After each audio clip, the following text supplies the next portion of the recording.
ಬಾಲ್ಯದಿಂದಲೂ ದೇವರಾಗಿ ಪರಮ ಗುರುಗಳಾಗಿ ನಡೆಸಿರುವ ಆ ರಾಯರನ್ನ ಅರ್ಥಪೂರ್ವಕ ಪ್ರಣಾಮಗಳನ್ನು ನಮಸ್ಕರಿಸಿ ಆಶೀರ್ವಾದ ಬೀಳುತ್ತಾ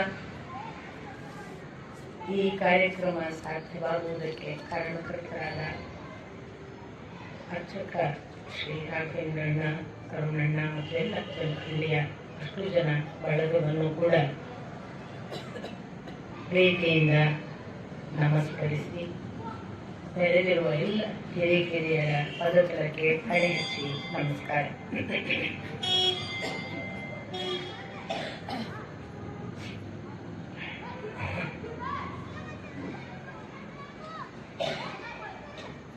ಇವತ್ತು ಶಿವರಾತ್ರಿ. ಆ ಕಾರಣಕ್ಕಾಗಿ ಮೊದಲಿಗೆ ನಾನು ಶಿವನಿಗೂ ನಮಸ್ಕರಿಸಿ ಶಿವರಾತ್ರಿ ಹಬ್ಬದ ಶುಭಾಶಯಗಳನ್ನು ತಮ್ಮೆಲ್ಲರಿಗೂ ಸಮರ್ಪಿಸಿ ಈ ಮಾತನ್ನು ಇವತ್ತು ಶಿವನೇ ನಡೆಸಲಿ. ಯಾಕಂದ್ರೆ ಶಿವ ರಾತ್ರಿಯ ದಿನ ಜಾಗರಣೆ ಇದ್ದು ಶಿವನನ್ನ ನೆನೆದು ಉತ್ಕ್ರಮಣ ಅವಸ್ಥೆಗೆ ನಾವು ನಡೆಯುವುದಕ್ಕೆ ಆ ಭಗವಂತನನ್ನ ಅನುಸಂಧಾನ ಮಾಡಿ ತಪಸ್ಸು ಮಾಡಿ ಎಚ್ಚರ ಇರಬೇಕು ಅನ್ನುವುದು ನಮ್ಮಲ್ಲಿರುವಂತಹ ಪ್ರತೀತಿ. ಜೀವನ ಅವಸ್ಥೆಯಲ್ಲಿ ತಪಸ್ಸಿಗೆ ದೇವ ಮಾದರಿ ಯಾವುದಾದರೂ ಇದ್ದರೆ ಅದು ಶಿವ.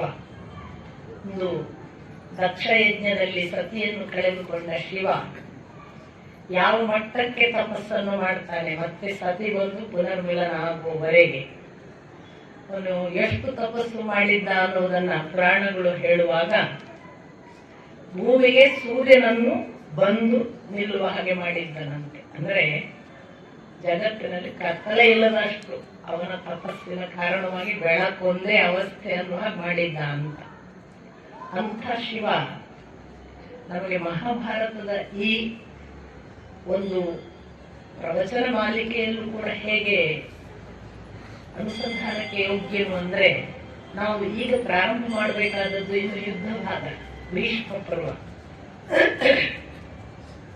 ಈ ಭೀಷ್ಮ ಪರ್ವದಿಂದ ಆರಂಭ ಆಗುವ ಯುದ್ಧ ಭಾಗದಲ್ಲಿ ಯಾರು ನಿಜವಾದ ನಾಯಕ ಅಥವಾ ಯಾರು ಇಡೀ ಯುದ್ಧವನ್ನು ನಡೆಸಿದ್ದು ಅಂತ ಕೇಳಿದ್ರೆ ಶಿವನೇ.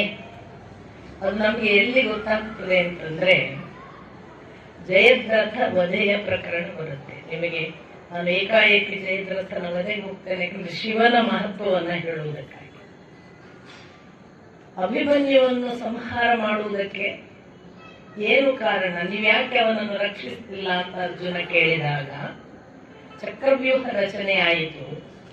ನಮಗೆ ಯಾರಿಗೂ ಚಕ್ರವ್ಯೂಹ ಪ್ರವೇಶ ಮಾಡುವುದಕ್ಕೆ ಗೊತ್ತಿರಲಿಲ್ಲ. ಅಭಿಮನ್ಯುವಿಗೆ ಗೊತ್ತಿತ್ತು, ಆದ್ರೆ ಅವನಿಗೆ ಮರಳಿ ಬರುವುದನ್ನು ಇನ್ನೂ ಅರ್ಜುನ ಹೇಳಿಕೊಟ್ಟಿರಲಿಲ್ಲ. ಚಕ್ರವ್ಯೂಹ ಪ್ರವೇಶ ಮಾಡುವುದಕ್ಕೆ ನಾನು ಸಿದ್ಧನಿದ್ದೇನೆ ಅಂದ ತಕ್ಷಣ ಅಲ್ಲಿದ್ದಂತಹ ಅರ್ಜುನ ಮತ್ತು ಕೃಷ್ಣ ಸಂಶಪ್ತಕರೊಡನೆ ಯುದ್ಧಕ್ಕೆ ಹೋಗಿದ್ದಾರೆ. ಸಂಶಪ್ತಕರ ಪ್ರತಿಜ್ಞೆ ಏನು ಅಂದ್ರೆ, ಅರ್ಜುನನನ್ನು ಸೋಲಿಸುವುದು ಅಥವಾ ಅರ್ಜುನನ ಕೈಯಿಂದ ಸಾಯುವುದು. ಅವರ 10,000 ಜನ ಸಂಶಪ್ತಕರು. ಅವರ ಯುದ್ಧ ಪ್ರಣಾಳಿಕೆ ಅದೊಂದೇ, ಬೇರೆ ಏನು ಅವರ ಉದ್ದೇಶ ಇಲ್ಲ. ಅರ್ಜುನನಿಂದ ಸೋಲಿಸಲಿಕ್ಕೆ ತಾವು ತಮ್ಮನ್ನು ತಾವು ಅರ್ಪಿಸಿಕೊಳ್ಳುವುದು, ಸತ್ತು ಅಥವಾ ಅರ್ಜುನನನ್ನು ಸೋಲಿಸುವುದು, ಎರಡೇ ಅವರ ಟಾರ್ಗೆಟ್. ಆ ಸಂಶಪ್ತಕರೊಡನೆ ಯುದ್ಧಕ್ಕೆ ಹೋಗಿರೋದ್ರಿಂದ ಅರ್ಜುನನ ಅನುಪಸ್ಥಿತಿ, ಕೃಷ್ಣನಿಲ್ಲ. ಪಾಂಡವರಲ್ಲಿ 4 ಜನ ಮಾತ್ರ ಇದ್ದಾರೆ. ಇವರಿಗೆ ಯಾರಿಗೂ ಚಕ್ರವ್ಯೂಹ ಪ್ರವೇಶ ಗೊತ್ತಿಲ್ಲ. ಇಂಥ ಹೊತ್ತಿನಲ್ಲಿ ಗೊತ್ತಿರುವ ಏಕಮಾತ್ರ ಯೋಧ ಅಭಿಮನ್ಯು. ಚಕ್ರವ್ಯೂಹವನ್ನು ರಚಿಸಿದ್ದಾರೆ. ಈಗ ನಾವು ಚಕ್ರವ್ಯೂಹವನ್ನು ಹೇಗೆ ಪ್ರವೇಶ ಮಾಡುವುದು ಮತ್ತು ಭೇದಿಸುವುದು ಅಂತ ಯೋಚಿಸಿದಾಗ ಅಭಿಮನ್ಯು ಹೇಳ್ತಾರೆ, ನಾನು ಪ್ರವೇಶಿಸಬಲ್ಲೆ, ನನಗೆ ಗೊತ್ತಿದೆ, ಚಿಂತೆ ಮಾಡಬೇಡ ದೊಡ್ಡಪ್ಪ.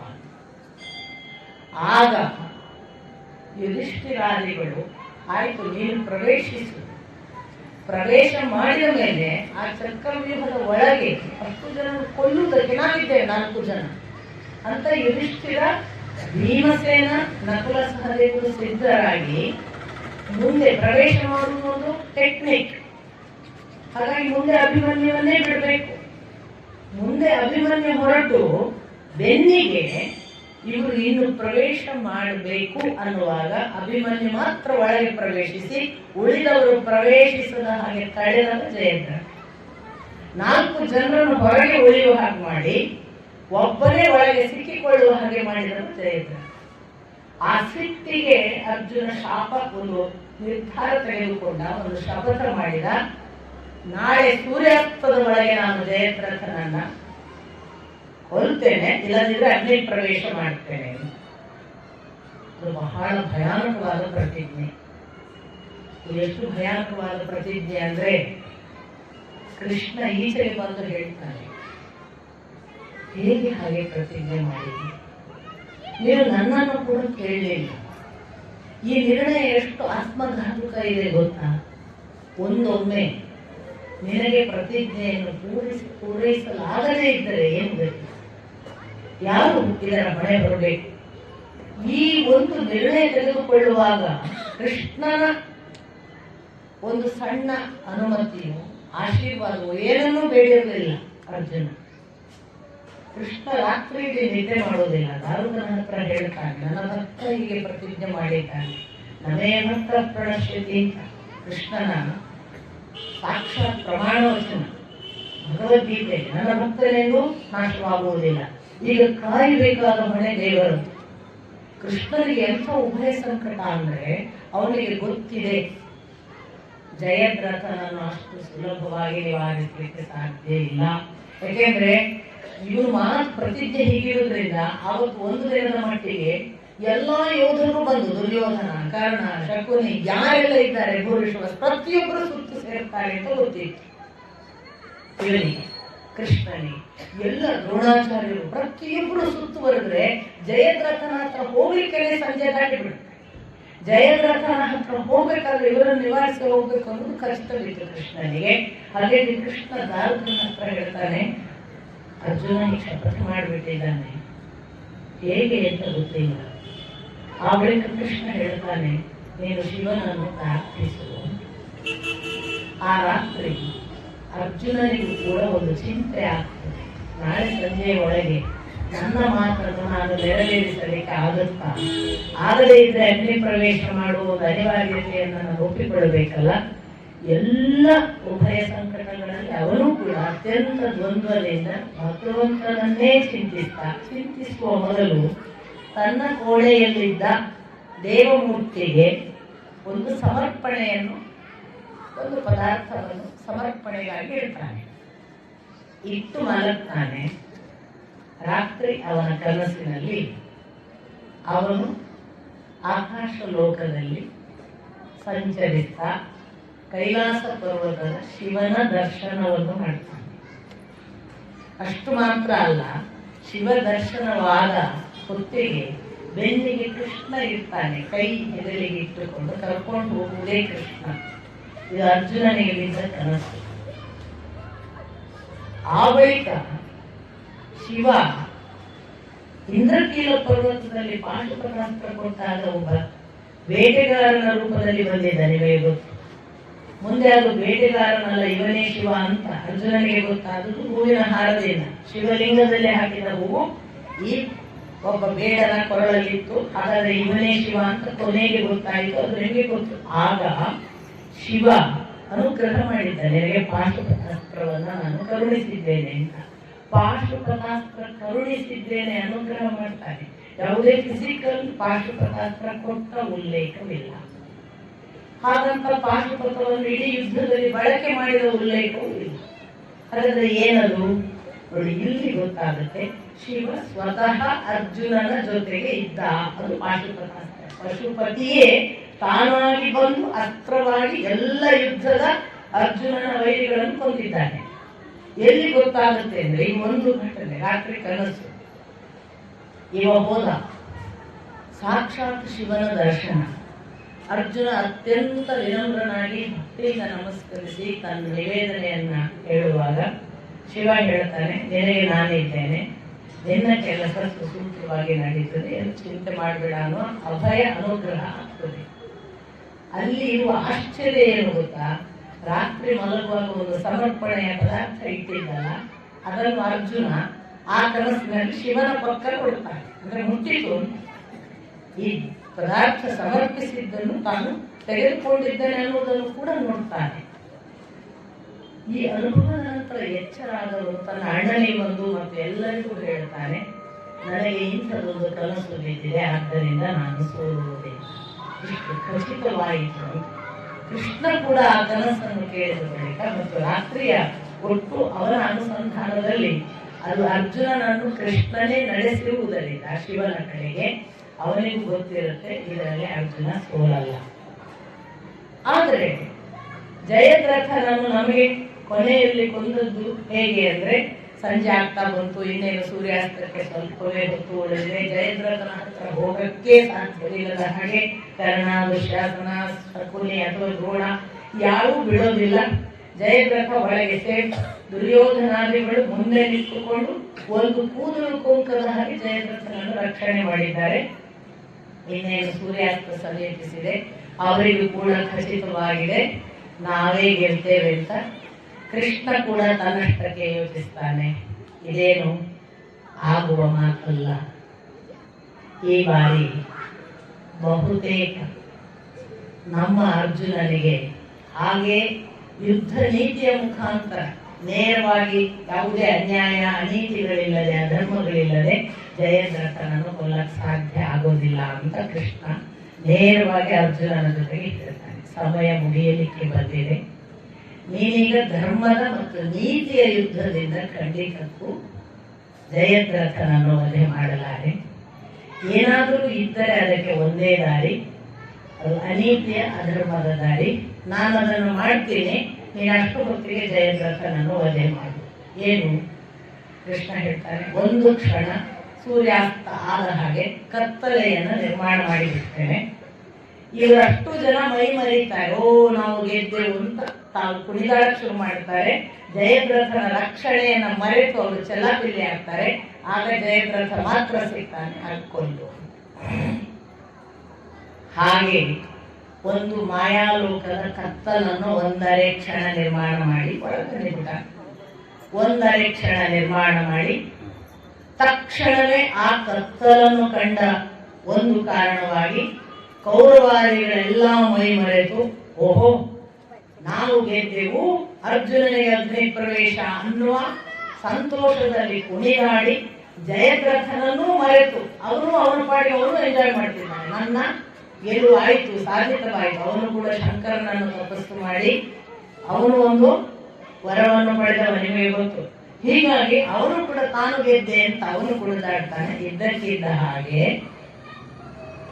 ಕೃಷ್ಣ ಹೇಳ್ತಾನೆ, ಸರಿಯಾದ ಸಮಯ, ಅವನೊಬ್ಬನೇ ಸಿಕ್ಕಿದ್ದಾನೆ, ಹೊಡಿ. ಹಾಗೆ ಹೊಡೆದುರುಳಿಸಿದ್ದು ಜಯದ್ರಥನನ್ನು ಒಂದು ಘಟನೆ. ಇನ್ನೊಂದು ಸಂದರ್ಭ ಬರುತ್ತೆ ಶಿವನ ಉಲ್ಲೇಖಕ್ಕೆ. ಅಶ್ವತ್ಥಾಮ ಪ್ರಯೋಗ ಮಾಡುವ ಅವನ ಮಂತ್ರಾಸ್ತ್ರ ಕೆಲಸ ಮಾಡುವುದಿಲ್ಲ. ಆಗ್ನೇಯಾಸ್ತ್ರವನ್ನು ಪ್ರಯೋಗ ಮಾಡುತ್ತಾನೆ, ಅಗ್ನಿಗೆ ಸಂಬಂಧಪಟ್ಟ ಅಸ್ತ್ರ. ಅವನು ಯಾರನ್ನು ಉದ್ದೇಶಿಸಿ ಆಗ್ನೇಯಾಸ್ತ್ರ ಬಿಟ್ಟಿದ್ದಾನೋ ಅವರು ಸುಟ್ಟುಬೇಕು. ಅದು ಮಂತ್ರದ ಅಸ್ತ್ರದ ಪರಿಣಾಮ. ಆದರೆ ಆಶ್ಚರ್ಯವಶಾತ್ ಆಗ್ನೇಯಾಸ್ತ್ರ ಪ್ರಯೋಗ ಆಗುತ್ತೆ. ಒಂದಿಷ್ಟು ಅಕ್ಷೋಹಿಣಿ ಸೇನೆ ಸುಟ್ಟು ಭಸ್ಮಾದದ್ದನ್ನು ನೋಡ್ತಾನೆ ಪಾಂಡವರ ಕಡೆಯಿಂದ. ಕೃಷ್ಣಾರ್ಜುನರ ಒಂದು ಕೂದಲು ಕೊಂಕಿರೋದು. ಅಶ್ವತ್ಥಾಮ ಗಾಬರಿ ಆಗ್ತಾನೆ. ಅಷ್ಟು ಮಾತ್ರ ಅಲ್ಲ, ಈ ಒಂದು ಮಂತ್ರಾಸ್ತ್ರಕ್ಕೆ ಬೆಲೆ ಇರುವ ಹಾಗಾದ್ರೆ ಇದು ಆಗ್ನೇಯಾಸ್ತ್ರ ಅಂತ ನನಗೆ ಅನುಗ್ರಹಿತವಾದದ್ದು. ಆಗ್ನೇಯಾಸ್ತ್ರ ಸುಳ್ಳಾಯಿತು ಅಂದ್ರೆ ಏನ್ ಕಥೆ ಅಂತ ಅವನು ಚಂಚಲಿತನಾಗಿ ಇದೇನು ಹೀಗಾಯ್ತಲ್ಲ ಅನ್ನುವಾಗ ವೇದವ್ಯಾಸರು ಕಾಣಿಸ್ತಾರೆ. ವೇದವ್ಯಾಸರ ಬಳಿ ಕೇಳ್ತಾನೆ, ಏನು ನಾನು ಅಗ್ನಿ ಪ್ರಯೋಗ ಮಾಡಿದ್ದೇನೆ, ಅಗ್ನೇಯಾಸ್ತ್ರ. ಆ ಅಗ್ನೇಯಾಸ್ತ್ರ ಪ್ರಯೋಗ ಮಾಡಿದರೆ ಸುಟ್ಟು ಭಸ್ಮವಾಗಬೇಕಾಗಿದ್ದ ಅರ್ಜುನ ಕೃಷ್ಣರು ಒಂದು ಕೂದಲು ಕೊಂಕದವರ ರಥ ಯಾವುದು ಕೊಂಕದೆ ಆರಾಮಾಗಿದ್ದಾರಲ್ಲ, ಏನು ಆಗ್ನೇಯಾಸ್ತ್ರದ ಬಲ ಆಗಲ್ಲ, ಆಗ್ನೇಯಾಸ್ತ್ರ ಸುಳ್ಳಾಯಿತಲ್ಲ. ವೇದವ್ಯಾಸರು ಹೇಳ್ತಾರೆ, ಶಿವನ ರಕ್ಷಣೆ ಇರುವವರೆಗೆ ಅವರನ್ನು ನೀವು ಆಗುವುದಿಲ್ಲ. ಶಿವ ಅರ್ಜುನನಿಗೆ ಆಗಲೇ ಮಾತು ಕೊಟ್ಟಿದ್ದಾನೆ, ನಾನಿದ್ದೇನೆ, ಆದ್ದರಿಂದ ಸುಡಲಿಲ್ಲ ಅಂತ ಒಂದು ಉಲ್ಲೇಖವನ್ನು ಅಲ್ಲಿ ಅಶ್ವತ್ಥಾಮನಿಗೆ ಮಾಡಿ ಈಚೆಗೆ ಬರುವಾಗ ಅರ್ಜುನ ಅವರಿಗೆ ನಮಸ್ಕಾರ ಮಾಡ್ತಾನೆ. ಅರ್ಜುನ ನಮಸ್ಕಾರ ಮಾಡಿ ಒಂದು ಪ್ರಶ್ನೆ ಕೇಳ್ತಾನೆ ವೇದವ್ಯಾಸರಿಗೆ, ನನಗೆ ಯುದ್ಧ ಆರಂಭ ಆದಂದಿನಿಂದ ನಿಮ್ಮ ಬಳಿ ಒಂದು ಪ್ರಶ್ನೆ ಕೇಳಬೇಕು ಅಂತಿತ್ತು. ಇದು ಬಹುತೇಕ 18ನೇ ದಿನ ನಾನು ಹೇಳ್ತಾ ಇರುವ ಘಟನೆ. ಅಶ್ವತ್ಥಾಮನ ಸಂದರ್ಭ ಬರುವುದು ದುರ್ಯೋಧನ ಬಿದ್ದ ನಂತರದ ಸಂದರ್ಭ. ಆಗ ಕೇಳ್ತಾನೆ, ಏನಿದು ಬಹುತೇಕ ದ್ರೋಣದ ಸತ್ತ ಬಳಿಕ 18 ಅಲ್ಲ 15 ದಿನಗಳಂತೂ ಆಗಿದ್ದಾವೆ. ಆಗ ಕೇಳ್ತಾನೆ, ದ್ರೋಣಾಚಾರ್ಯರು ಸತ್ತ ನಂತರದ ತನ್ನ ಆಗ್ನೇಯಾಸ್ತ್ರ ಪ್ರಯೋಗದ ನಂತರ ತಾನು ಸೋತದಕ್ಕೆ ಶಿವ ಕಾರಣ ಅಂತ ಅಶ್ವತ್ಥಾಮನಿಗೆ ಗೊತ್ತಾಯಿತು. ಇತ್ತ ಇವ ಕೇಳ್ತಾನೆ, ನಾನು ಇಷ್ಟೂ ದಿನ ನಾನು ಬಾಣ ಹುಡ್ತೇನೆ. ತುಂಬಾ ಚೆನ್ನಾಗಿದೆ. ಅರ್ಜುನ ವೇದವ್ಯಾಸರಿಗೆ ಕೇಳೋದು, ಪ್ರತಿದಿನವೂ ನಾನು ಶತ್ರುವನ್ನು ಈಗ ನಾಶ ಮಾಡ್ತೇನೆ ಅನ್ಕೊಂಡು ಶಸ್ತ್ರ ಹುಡ್ತೇನೆ. ಆ ಬಾಣ ಹೋಗುವ ಮೊದಲು ಅರ್ಜುನನಿಗೆ ಕಾಣಿಸುವುದು ಅದನ್ನು ಹೇಳುವುದು. ಆ ಬಾಣ ಹೋಗುವ ಮೊದಲು ಅಲ್ಲೊಬ್ಬ ಹೋಗ್ತಿರ್ತಾನೆ ನನ್ನ ಬಾಣಕ್ಕೂ ಮುಂದೆ. ಅವನು ನನ್ನ ಬಾಣ ಹೋಗಿ ಆ ಶತ್ರುವನ್ನು ಇರಿಯುವ ಮೊದಲು ತನ್ನ ಶೂಲದಿಂದ ಇರಿಯುವುದನ್ನು ನಾನು ಕಣ್ಣಾರೆ ನೋಡ್ತಾ ಇದ್ದೇನೆ. ಇಷ್ಟು ದಿನಗಳಲ್ಲಿ ನನಗೆ ಏನು ಅದು ಯಾರು ಅಂತ ಗೊತ್ತಾಗಲ್ಲ. ಆಗಲೂ ವೇದವ್ಯಾಸರು ಹೇಳುವುದು, ನಿನಗೆ ಅಂದು ಪಾಶುಪತಾಸ್ತ್ರದ ಅನುಗ್ರಹ ಮಾಡಿದ ಶಿವ ನಿನ್ನ ಜೊತೆಗೆ ತಾನು ಈ ಇಷ್ಟು ಯುದ್ಧ ಮುಗಿಯುವವರೆಗೆ ಇರುತ್ತೇನೆ ಅಂತ ಕನಸಿನಲ್ಲೂ ಮಾತು ಕೊಟ್ಟಿದ್ದಾನಲ್ಲ, ಅದಕ್ಕನುಗುಣವಾಗಿ ಅವನೇ ಪ್ರತಿಯೊಂದು ಕೆಲಸವನ್ನು ಮಾಡುತ್ತಿದ್ದಾನೆ. ನೀನು ಕೊಲ್ಲುತ್ತಿದ್ದಿ ಎಂದು ಭಾವಿಸಿದ್ದಿ, ನೀನಲ್ಲ ಕೊಲ್ಲುತ್ತಿರುವವನು ಶಿವ ಅನ್ನುವುದನ್ನು ನೆನಪಿಸುತ್ತಾರೆ ಅಲ್ಲೂ ಒಂದು ಬಾರಿ. ಅಶ್ವತ್ಥಾಮ ಉಪಪಾಂಡವರನ್ನು ಕೊಲ್ಲಿಕ್ಕೆ ಬರ್ತಾನೆ ಶಿಬಿರದಲ್ಲಿ ರಾತ್ರಿ ಹೊತ್ತಿಗೆ. ದುರ್ಯೋಧನ ಸೊಂಟ ಮುರಿದು ಬಿದ್ದ ನಂತರ 18ನೇ ದಿನ. ಕೃತವರ್ಮರು ಹೇಳ್ತಾರೆ, ರಾತ್ರಿ ದಾಳಿ ಮಾಡಬಾರ್ದಪ್ಪ ಅಂತ. ಇವಾಗ ಕೇಳೋದಿಲ್ಲ, ಬರ್ತಿದ್ರೆ ಬನ್ನಿ ನಾನು ಹೋಗ್ತೇನೆ ಅಂತ ಶಿಬಿರಕ್ಕೆ ಹೋಗ್ತಾನೆ. ಆ ಶಿಬಿರಕ್ಕೆ ಹೋದಾಗ ಇಲ್ಲೊಂದು ಬಹಳ ವಿಚಿತ್ರವಾದ ಘಟನೆ ನಡೆಯುತ್ತದೆ. ಶಿಬಿರ ಪ್ರವೇಶ ಮಾಡೋಕ್ಕೆ ಒಬ್ಬ ಭಾರೀ ರೌದ್ರಾಕಾರದ ಬೇಡನಂತೆ ಇರುವ ಜಟಾಧಾರಿ ಅಡ್ಡಿ ಏನ್ ಮಾಡಿದ್ರು ಬಿಡಲ್ಲ, ಇವನನ್ನು ಒಳಗೆ ಹೋಗಕ್ಕೆ ಬಿಡಲ್ಲ.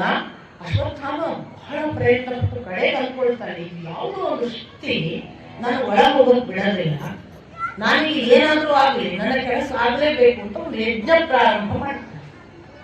ಆ ಯಜ್ಞದಲ್ಲಿ ಅವನ ನಿರ್ಣಯ ಏನು ಅಂದ್ರೆ, ನನಗೆ ಒಂದೋ ಶಿಬಿರ ಪ್ರವೇಶ ಮಾಡಿ ನಾನು ದುರ್ಯೋಧನನಿಗೆ ಹೇಳಿದಂತಹ ವಂಶ ನಿವಂಶ ಮಾಡ್ತೀನಿ ಅನ್ನುವ ಮಾತಿಗೆ ನೀನು ನನಗೆ ಅನುಗ್ರಹ ಮಾಡಬೇಕು. ಒಂದು ವೇಳೆ ನೀನು ಅನುಗ್ರಹ ಮಾಡದಿದ್ರೆ ನಾನು ಅಗ್ನಿ ಪ್ರವೇಶ ಮಾಡಿ ಆತ್ಮಾಹುತಿ ಮಾಡ್ಕೊಳ್ತೇನೆ ಎನ್ನುವುದು ಅವನ ಆ ದಿನದ ಯಜ್ಞ ಸಂಕಲ್ಪ. ಯಜ್ಞ ಪುರುಷ ಅಜ್ವಲ್ಯಮಾನವಾಗಿ ಉಳಿಯುತ್ತಿದ್ದಾನೆ. ಇವನು ತನ್ನ ತಪಸ್ಸಿನ ಉತ್ಕಟ ಅವಸ್ಥೆಯಲ್ಲಿ ನನಗೆ ಅನುಗ್ರಹ ಮಾಡು ಕೇಳ್ಕೊಳ್ತಿದ್ದಾನೆ. ತಪಸ್ಸಿಗೆ ಫಲ ಸಿಗದೇ ಇದ್ದಾಗ ಅಶ್ವತ್ಥಾಮ ಏನ್ ಮಾಡ್ತಾನೆ ಅಂದ್ರೆ ತಾನೇ ಹಾರಕ್ಕೆ ಹೋಗ್ಬಿಡ್ತಾನೆ.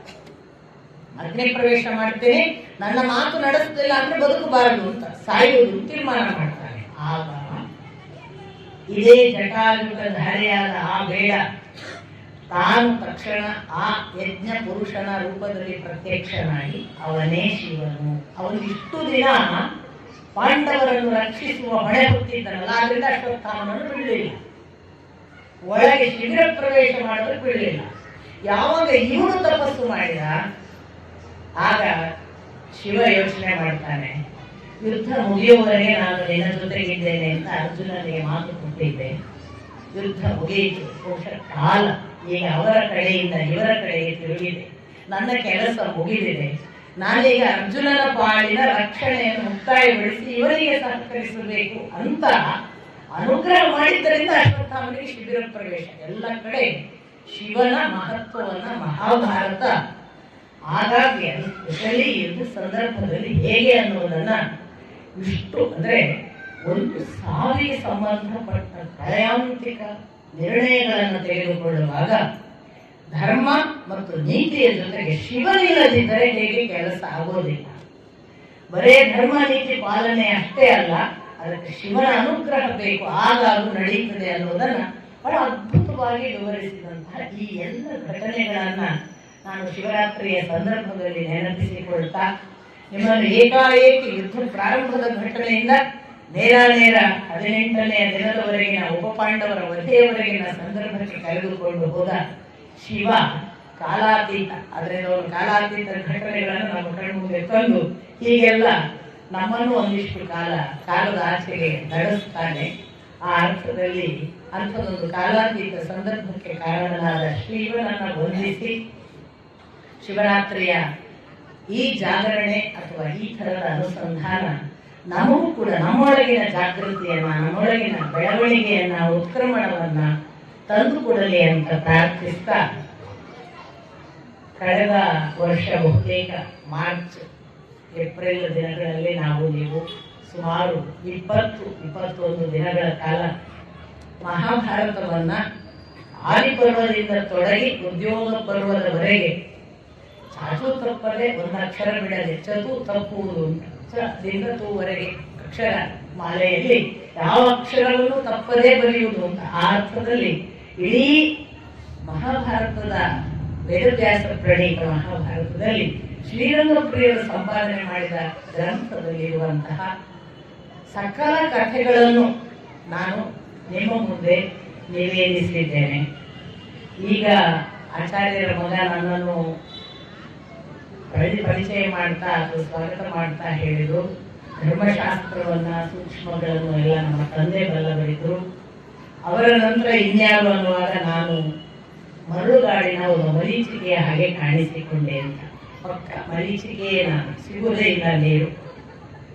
ಯಾಕೆಂದ್ರೆ ನಾನು ಅಲ್ಲವೇ ಅಲ್ಲ, ನನಗೆ ಏನೂ ಗೊತ್ತಿಲ್ಲ. ನನಗೆ ಇಷ್ಟೇ ಗೊತ್ತಿದೆ, ನಾನು ಹಿಂದೆ ಕೂಡ ನಿಮಗೆ ಹೇಳಿದ್ದೇನೆ. ನಮ್ಮ ತಂದೆ ಯಾವಾಗಲೂ ಹೇಳೋರು, ನಾನು ಟೇಪ್ ರೆಕಾರ್ಡರ್, ಇಲ್ಲಿ ಬಂದಿದ್ದ ಕೂಡಲೇ ಸ್ವಿಚ್ ಆನ್ ಆಗುತ್ತೆ, ನನ್ನ ಪಾಡಿಗೆ ಮಾತುಗಳು ಹುಟ್ಟವೆ, ನಾನೇನು ಮಾಡಲ್ಲ ಅಂತ. ನಮ್ಮ ತಂದೆಗೆ ಒಂದು ಟೇಪ್ ರೆಕಾರ್ಡರ್ ಅಂತ ಗೊತ್ತಿತ್ತು. ಟೇಪ್ ರೆಕಾರ್ಡರ್ ಅಂತ ಹೇಳಬೇಕಾದ್ರೆ ಇಲ್ಲಿ ಒಳಗೆ ಒಂದಿಷ್ಟು ಸ್ಟೋರ್ ಇರಬೇಕು ಅಲ್ವಾ, ರೆಕಾರ್ಡೆಡ್ ಅಂಶಗಳಿರಬೇಕು. ನಮ್ಮ ತಂದೆ ಗೊತ್ತಿತ್ತು ಒಂದಿಷ್ಟು ರೆಕಾರ್ಡೆಡ್ ಅಂಶಗಳಿವೆ, ಆದ್ರಿಂದ ಅವರು ಟೇಪ್ ರೆಕಾರ್ಡರ್ ಅಂದರು. ನಾನು ಅದನ್ನು ಹೇಳೋದಿಲ್ಲ. ನಾನು ಬಹಳ ಪ್ರಾಮಾಣಿಕವಾಗಿ ಅನೇಕ ಕಡೆ ನಿವೇದಿಸಿಕೊಂಡ ಹಾಗೆ ನಿಮ್ಮ ಮುಂದೆ ಕೂಡ ಹೇಳೋದು, ಹಿಂದಿನ ಕಾಲದಲ್ಲಿ ಪೋಸ್ಟ್ ಮನ್ಗಳಿದ್ರು, ಅಂಚೆಯವರು. ಆ ಅಂಚೆಯವರಿಗೆ ಪತ್ರ ಬಂದ್ರೆ ಆ ಪತ್ರವನ್ನು ಹಳ್ಳಿಯವರಿಗೆ ಹೋಗಿ ಕೊಟ್ರೆ ಅವ್ರಿಗೆ ಓದಕ್ ಗೊತ್ತಾಗ್ತಿರ್ಲಿಲ್ಲ. ಅಂಚೆಯವ್ರು ಏನ್ ಮಾಡ್ತಿದ್ರು ಅಂದ್ರೆ ಮನೆ ಜಗಲಿ ಮೇಲೆ ಕೂತು ಬೆಲ್ಲ ನೀರು ಕೂದು ಅಂಚೆಯನ್ನು ಎದುರಿನವರಿಗೆ ಓದಿ ಹೇಳಿ, ನೋಡಿ ನಿಮಗೆ ಇನ್ನೊಂದು ಪತ್ರ ಬಂದಿದೆ ಅಂತ ಹೇಳಿ ಓದ್ರಿ, ಅದು ಏನಿದೆ ಓದ್ರಿ ಅಂದ್ರೆ ಎಲ್ಲ ಓದಿ ಆಮೇಲೆ ಆ ಪತ್ರ ಅವ್ರಿಗೆ ಕೊಟ್ಟು ಹೋಗ್ಬಿಡ್ತಿದ್ರು. ನಾನು ಕೂಡ ಅಂಥದೇ ಒಂದು ಅಂಚೆಯವರು. ನನಗೆ ವೇದವ್ಯಾಸರು ಎಲ್ಲೋ ಸಿಕ್ಕಾಗ ಇನ್ನೊಂದು ಪೋಸ್ಟ್ ಇದೆ ತಗೊಂಡು ಹೋಗಿ ಏನು ಕೊಟ್ಟರು. ತಗೊಂಡು ಹೋದದ್ದನ್ನು ನಿಮ್ಮ ಹತ್ರ ನಾನು ಬಂದಾಗ ನಿಮಗೆ ಓದ್ಲಿಕ್ಕೆ ಬರ್ತದೆ, ಆದ್ರೂ ಕೂಡ ನೀವು ಅದನ್ನು ಓದಿಲ್ಲ. ಆಮೇಲೆ ಓದಬಹುದಾದ್ರೂ ಕೂಡ ಓದ್ಬಿಟ್ಟು ಕೂರಿಸೋತಿಲ್ವೋ, ಓದಬೇಕು ಅಂತಿಲ್ವೋ, ಯಾವುದೋ ಕಾರಣಕ್ಕಾಗಿ ನೀವು ಓದಿಲ್ಲ. ನೀವೆಲ್ಲ ಏನ್ ಮಾಡಿದ್ದೀರಿ ಅಂದ್ರೆ ನನ್ನ ಈ ಜಿಲ್ಲೆಯಲ್ಲಿ ನಿಲ್ಲಿಸಿ ನಾವೆಲ್ಲ ಕೇಳ್ತೇವೆ, ಓದಿ ಎಂದಿದ್ದೀರಿ. ನಾನು ಓದ್ತಿದ್ದೇನೆ ಅಷ್ಟೇ. ನನ್ನ ಹತ್ರ ಈ ಮುಗಿದು ಹೋದ್ಮೇಲೆ ಪುಸ್ತಕ ನಿಮಗೆ ಅಥವಾ ಆ ಪತ್ರ ನಿಮಗೆ, ನನ್ನ ಹತ್ರ ಏನೂ ಇಲ್ಲ. ನಾನು ಕೇವಲ ಖಾಲಿ ಅಂಚೆಯವಳು. ಅವರು ಒಪ್ಪಿಸಿದ ಒಂದು ಪೋಸ್ಟ್ ಇದೆಯಲ್ಲ, ಇಷ್ಟು ದಿವಸ ಈ ಕೆಲಸ ಮಾಡೋ ಪೋಸ್ಟ್ ಮ್ಯಾನ್ ಕೆಲಸ, ಆಮೇಲೆ ರಿಟೈರ್ಮೆಂಟ್ ಆದ್ಮೇಲೆ ನಾನು ಏನ್ ಮಾಡ್ತೀನೋ ಮಾಡ್ತೀನಿ ಅಂದಿದ್ದಾನಲ್ಲ, ಅದಕ್ಕೆ ಮಾಡ್ತಿದ್ದೀನಿ. ಬೇರೆ ಏನೂ ಇಲ್ಲ, ನನಗೆ ಏನೂ ಗೊತ್ತಿಲ್ಲ. ಶಾಸ್ತ್ರ, ಧರ್ಮಶಾಸ್ತ್ರ ಖಂಡಿತಕ್ಕೂ ನನಗೆ ಗೊತ್ತಿಲ್ಲ. ಓದುವಾಗ ಕೆಲವು ಸಿಗ್ತವೆ, ಕೆಲವು ಮಾಹಿತಿಗಳು, ಇನ್ಫಾರ್ಮೇಶನ್ಸ್. ಅದು ಸರಿಯಾ, ವೇದದಲ್ಲಿ ಹಾಗುಂಟ, ಉಪನಿಷತ್ಕಾರರು ಹೇಗೆ ಹೇಳ್ತಾರೆ, ಅದನ್ನ ನಮ್ಮ ಪ್ರಾಚೀನ ಶಾಸ್ತ್ರಗಳು ಯಾವ ರೀತಿಯಿಂದ ನೋಡಿವೆ, ಈ ಥರದ ಅದನ್ನ ಒಂದು ಇನ್ನೊಂದಕ್ಕೆ ಹೊಂದಾಣಿಸಿ ನೋಡಿಬಿಟ್ಟು ಅರ್ಥ ಹೇಳುವ ಸಾಮರ್ಥ್ಯವಾಗಲಿ, ಅಷ್ಟು ಆಳವಾದ ಅರಿವಿನ ಭಾಗವಾಗಿ ನನ್ನಲ್ಲಿ ಏನೂ ಇಲ್ಲ. ಅದರಿಂದ ಧರ್ಮಶಾಸ್ತ್ರ ಅಂತಂದ್ರೆ ಅಷ್ಟು ಆಳವಾಗಿ ಸಕಲ ಶಾಸ್ತ್ರಗಳ ಜೊತೆಗೆ ಇಟ್ಟು ಅದನ್ನು ಹೇಳಿಕ್ ಬರಬೇಕು. ನಾನು ಅಂಥದ್ದೇನು ಬಲ್ಲವಳಲ್ಲ. ಹಾಗಾಗಿ ನಿಮಗೆ ನಾನು ಒಂದಿಷ್ಟು ನನಗೆ ಬಂದ ಪತ್ರದಲ್ಲಿರುವ ಅಕ್ಷರಗಳನ್ನು ನನಗೆ ಎಷ್ಟು ಓದಕ್ ಬರುತ್ತಾ ಅಷ್ಟನ್ನು ನೀವು ಓದಿ ಹೇಳ್ತಿದ್ದೀನಿ. ಅದು ಹಿಂದಿನ 21 ದಿನಗಳ ಒಂದು ಸಣ್ಣ ನೆನಪು ಬೇಕಾದಿದ್ದೇನು ಅಂತ ಅನ್ಸುತ್ತೆ. ನಾನು ನೇರ ಶುರು ಮಾಡೋದು ಅಥವಾ ನಿನ್ನೆ ದಿನ ನಾವು ಮಾತಾಡ್ಕೊಂಡ್ವಿ. ಒಂದ್ಸರಿ ಅದೊಂದಿಷ್ಟು ಸಮಗ್ರವಾಗಿ ಹೇಳೋದು ಒಳ್ಳೇದು ಅಂತಂದ್ರು. ನಿಮ್ಗೆ ಹೇಗೆ ಅನ್ಸುತ್ತೆ, ನಿಮ್ಗೆಲ್ಲ ನೆನಪಿದಿನ ಅಥವಾ ನಾನು ಹಳೆಯದನ್ನು ಒಂಚೂರು ನೆನಪಿಸಿ ಮುಂದೆ ಹೋಗ್ಬೇಕು ಅನ್ನೋದನ್ನು ನೀವೇ ಹೇಳಬೇಕು. ನೇರವಾಗಿ ಉದ್ಯೋಗ ಪರ್ವದವರೆಗೂ ನೆನಪಿದೆ ಅಂತಂದ್ರೆ ತೊಂದರೆ ಇಲ್ಲ. ನಾನು ನೇರ ಯುದ್ಧ ಪರ್ವ, ಭೀಷ್ಮ ಪರ್ವದಿಂದಲೇ ಪ್ರಾರಂಭ ಮಾಡಿದ್ದೆ. ನೀವು ಹೇಗೆ ಹೇಳ್ತೀರೋ ಹಾಗೆ ನಾವು ಆದಿಪರ್ವದಿಂದ ಮಹಾಭಾರತವನ್ನ ನೋಡಿದ್ದು. ಪ್ರಥಮದ ಆದಿಪರ್ವದಲ್ಲಿ ಬರುವಂತಹ ಘಟನೆಗಳನ್ನು ನಾನು ಸಂಕ್ಷಿಪ್ತವಾಗಿ ನಿಮಗೆ ಮೆಲುಕು ಹಾಕುವ ಹಾಗೆ ಹೇಳ್ತೇನೆ, ಸಮಗ್ರವಾಗಿ ಅಲ್ಲದಿದ್ದರೂ ಮೆಲುಕು ಹಾಕುವುದಕ್ಕೆ ಅನುಕೂಲ ಆಗುವ ಹಾಗೆ. ಈ ಆದಿಪರ್ವದಲ್ಲಿ ಬರುವ ಘಟನೆಗಳು ಸಾಮಾನ್ಯವಾಗಿ ಆರಂಭ ಆದದ್ದೆಲ್ಲ ಉಪಮನ್ಯು, ಆ ಬಳಿಕ ವೇದ, ಉತ್ತಂಕ ಮೊದಲಾದ ಋಷಿಮುನಿಗಳ ಕಥೆಯಲ್ಲಿ. ಅವರದ್ದು ಒಂದು ಕಡೆಯಿಂದ ಅವರ ತಪಸ್ಸು, ಅವರು ಮಾಡಿದಂತಹ ಋಷಿಗಳ ಅವರ ಅನುಗ್ರಹಗಳು, ಅಲ್ಲಿಂದ ನಂತರ ಸರ್ಪಕ್ಕೆ ಸಂಬಂಧಪಟ್ಟ ಹಾಗೆ ಉತ್ತಂಕನಿಗಾದಂತಹ ಅನುಭವ. ಅವ ಉತ್ತಂಕ ಸರ್ಪದ್ವೇಷಕ್ಕೆ ಕಾರಣನಾಗಿ ಜನಮೇಜಯನ ಯಜ್ಞಕ್ಕೆ ನೀನು ಸರ್ಪಾಹುತಿ ಮಾಡು ಅಂತ ಹೇಳುವುದಕ್ಕೆ ಅವನು ಪ್ರೇರಣೆ ಮಾಡಿದ್ದು. ಗುರು ಅನ್ನುವ ಪ್ರಮದ್ವರೆಯ ಸ್ನೇಹ ಬಂಧುವಾಗಿ ಅವನು ಕೂಡ ಸರ್ಪ ಯಜ್ಞ ಮಾಡಲಿಕ್ಕೆ ಜನಮೇಜಯನಿಗೆ ಸಹಾಯ ಮಾಡಿದ್ದು. ಈ ಕಥೆಗಳು ಒಂದು ಭಾಗ. ಇಂಥ ಜನಮೇಜಯನ ಯಜ್ಞದ ಸಂದರ್ಭದಲ್ಲಿ ಸರ್ಪ ನಾಶವಾಗ್ತಾ ಇರುವಾಗ ಸರ್ಪದ ಕಥೆಯ ಭಾಗವಾಗಿ ನಮಗೆ ಬಂದದ್ದು ಇನ್ನೊಂದು ಭಾಗ. ಅದು ಜರತ್ಕಾರು ಅನ್ನುವ ಋಷಿಯ ಕಥೆ. ಆ ಜರತ್ಕಾರು ಋಷಿಗೆ ಜರತ್ಕಾರು ಅನ್ನುವ ವಾಸುಕಿಯ ತಂಗಿ, ಸರ್ಪ ವಂಶದ ಹೆಣ್ಣು ಮಗಳು, ಅವಳ ಹೆಸರು ಜರತ್ಕಾರು. ಅವಳನ್ನು ಮದುವೆಯಾಗಿ ಆಸ್ತಿಕ ಹುಟ್ಟಿದ್ದು. ಈ ಆಸ್ತಿಕ ಯಜ್ಞವನ್ನು ನಿಲ್ಲಿಸಿದ ಅನ್ನೋದು ಒಂದು ಭಾಗವಾಗ ಅಲ್ಲೊಂದು ಕಡೆ ಬರ್ತದೆ. ಈ ಆಸ್ತಿಕ ಯಜ್ಞವನ್ನು ನಿಲ್ಲಿಸಿದ ಅಂತ ಹೇಳುವಾಗ ಇದರ ಪೂರ್ವಭಾವಿಯಾಗಿ ಮತ್ತೊಂದು ಕಥೆಯನ್ನು ತಳಕು ಮಾಡಿ, ಈ ಜನಮೇಜಯ ಯಾರು, ಇವನ ಅಪ್ಪ ಯಾರು, ಇವನು ಯಾಕೆ ಸರ್ಪ ಯಜ್ಞ ಮಾಡ್ತಿದ್ದಾನೆ ಅಂತ ಹೇಳುವಾಗ ಪರೀಕ್ಷಿತನ ಕಥೆ ಬಂದಿತ್ತು. ಈ ಒಂದು ಆರಂಭದಲ್ಲಿ ನನ್ನ ಭಾಗವತ ಕೇಳಿದ್ದೀರಿ, ಅಲ್ಲಿ ಪರೀಕ್ಷಿತನ ಕಥೆಯನ್ನು ಕೇಳಿದ್ದೀರಿ. ಆದಿಪರ್ವದಲ್ಲಿ ಪರೀಕ್ಷಿತನ ಕಥೆ ಪುನಃ ಉಲ್ಲೇಖ ಆಗುತ್ತೆ. ಪರೀಕ್ಷಿತ ಯಾರು, ಅವನೇನ್ ಮಾಡಿದ, ಅವನು ಶಮೀಕ ಅನ್ನುವ ಋಷಿಗೆ ಸರ್ಪವನ್ನು ಕೊರಳಿಗೆ ಹಾಕಿದ. ಅದರ ಪರಿಣಾಮವಾಗಿ ಶೃಂಗಿ ಅನ್ನುವ ಅವನ ಮಗ ಶಾಪ ಕೊಟ್ಟ. ಶಾಪ ಏನ್ ಕೊಟ್ಟ, ತಕ್ಷಕ ಅನ್ನುವ ಹಾವು ನನ್ನ ಕಚ್ಚಲ್ಲಿ ಸಾವು ಬರಲಿ ಅಂತ. ಅದಕ್ಕೆ ಪರೀಕ್ಷಿತ ತಕ್ಷಕರಿಂದ ತಚ್ಚಿಸಿಕೊಂಡು ಸತ್ತ. ಆ ಸತ್ತದ್ದರ ಕಾರಣವಾಗಿ ಜನಮೇಜಯ ಯಜ್ಞ ಮಾಡ್ತಿದ್ದಾನೆ. ಅದನ್ನು ನಿಲ್ಲಿಸಿದವ ಆಸ್ತಿಕ ಅನ್ನೋದು ಪುನಃ ಉಲ್ಲೇಖ ಆಗ್ತದೆ. ಇದರ ಒಟ್ಟಿಗೆ ವೇದವ್ಯಾಸರು ಯಾರು, ಸತ್ಯವತಿ ಅಂದ್ರೆ ಯಾರು, ಈ ಕಥೆಯು ಬರುತ್ತೆ. ಇದಕ್ಕೂ ಜೊತೆಗೆ ಪೂರು ಅನ್ನುವ ಒಂದು ಯಯಾತಿಯ ವಂಶದ ಕಥೆ, ಶುಕ್ರಾಚಾರ್ಯರು, ಕಚ, ದೇವಯಾನಿಯ ಕಥೆ ನಿಮಗೆ ನಾನು ಹೇಳಿದ್ದೇನೆ.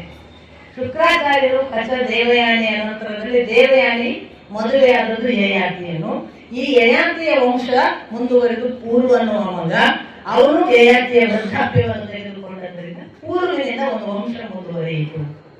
ಈ ಪೂರ್ವಿನ ವಂಶದಲ್ಲಿಯೇ ನಮಗೆ ಕಾಣಿಸಿದವರು ಅವರ ಮಹಾಭಿಷ ಶಾಂತನು. ಈ ಕಥೆ ಬರುತ್ತೆ, ನಿಮಗೆ ಗೊತ್ತು, ಅಲ್ಲಿಂದ ಭೀಷ್ಮಾಚಾರ್ಯರು ಎಲ್ಲ.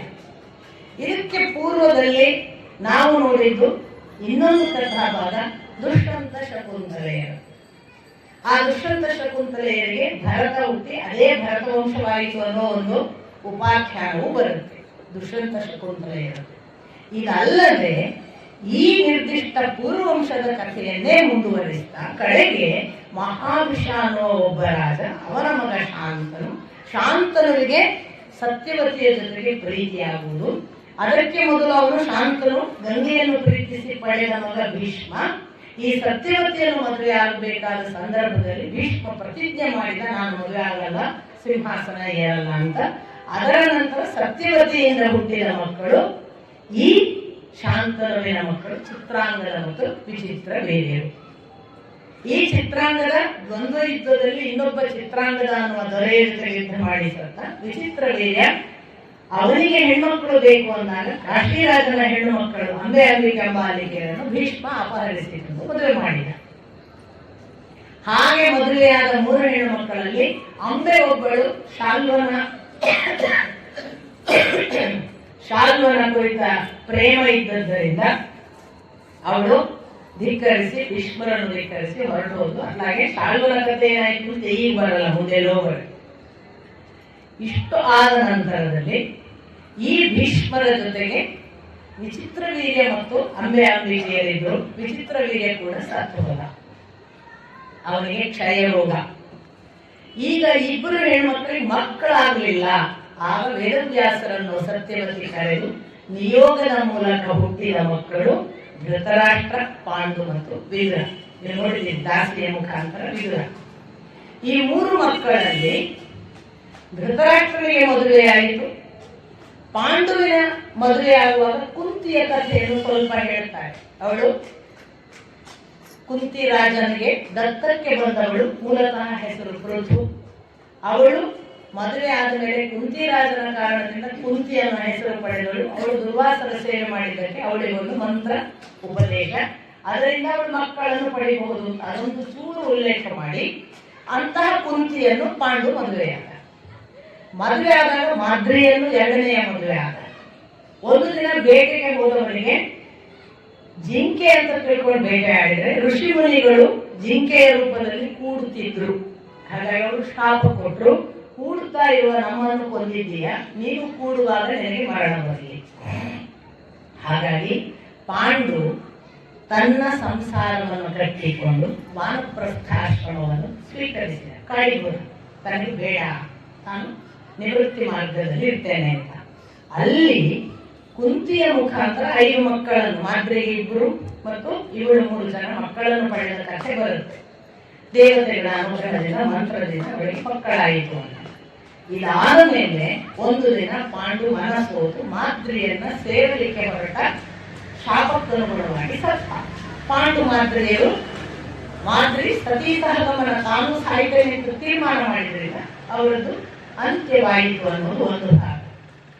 ಕುಂತಿ ತನ್ನ ಮಕ್ಕಳನ್ನ ಬೆಳೆಸುವುದಕ್ಕೋಸ್ಕರ ಮತ್ತೆ ಋಷಿ ಮುನಿಗಳ ಆಶೀರ್ವಾದ ಪಡೆದು ವಾಪಸ್ ಬರ್ತಾಳೆ ಧೃತರಾಷ್ಟ್ರನ ಹತ್ರ. ಅಲ್ಲಿ ಬಂದಾಗ ದುರ್ಯೋಧನನಿಗೆ ಭೀಮಸೇನನ ಜೊತೆಗೆ ಮಾತ್ಸರ್ಯ ಪ್ರಾರಂಭ ಆಗುತ್ತೆ. ವಿಷಪ್ರಾಶನ ಪ್ರವೇಶ ಅಥವಾ ಪ್ರಯತ್ನ, ಅದರಲ್ಲಿ ಸೋಲ್ತಾನೆ. ಬೇರೆ ಬೇರೆ ರೀತಿಯಿಂದ ಸೋಲಿಸುವುದಕ್ಕೆ ನೋಡ್ತಾನೆ. ಅವೆಲ್ಲವುಗಳಲ್ಲೂ ಅವರು ನಿಷ್ಣಾತರಾಗಿ ಭೀಮ ತೀರ್ತಾ ಬರ್ತಾನೆ. ಇತ್ತ ದುರ್ಯೋಧನನ ಜೊತೆಗೆ ಇನ್ನೊಂದು ಕಥೆ ನಮಗೆ ಬರುವುದು ದ್ರೋಣಾಚಾರ್ಯರು. ದ್ರೋಣಾಚಾರ್ಯರಿಗೆ ಮೂಲತಃ ಒಬ್ಬ ತಪಸ್ವಿ.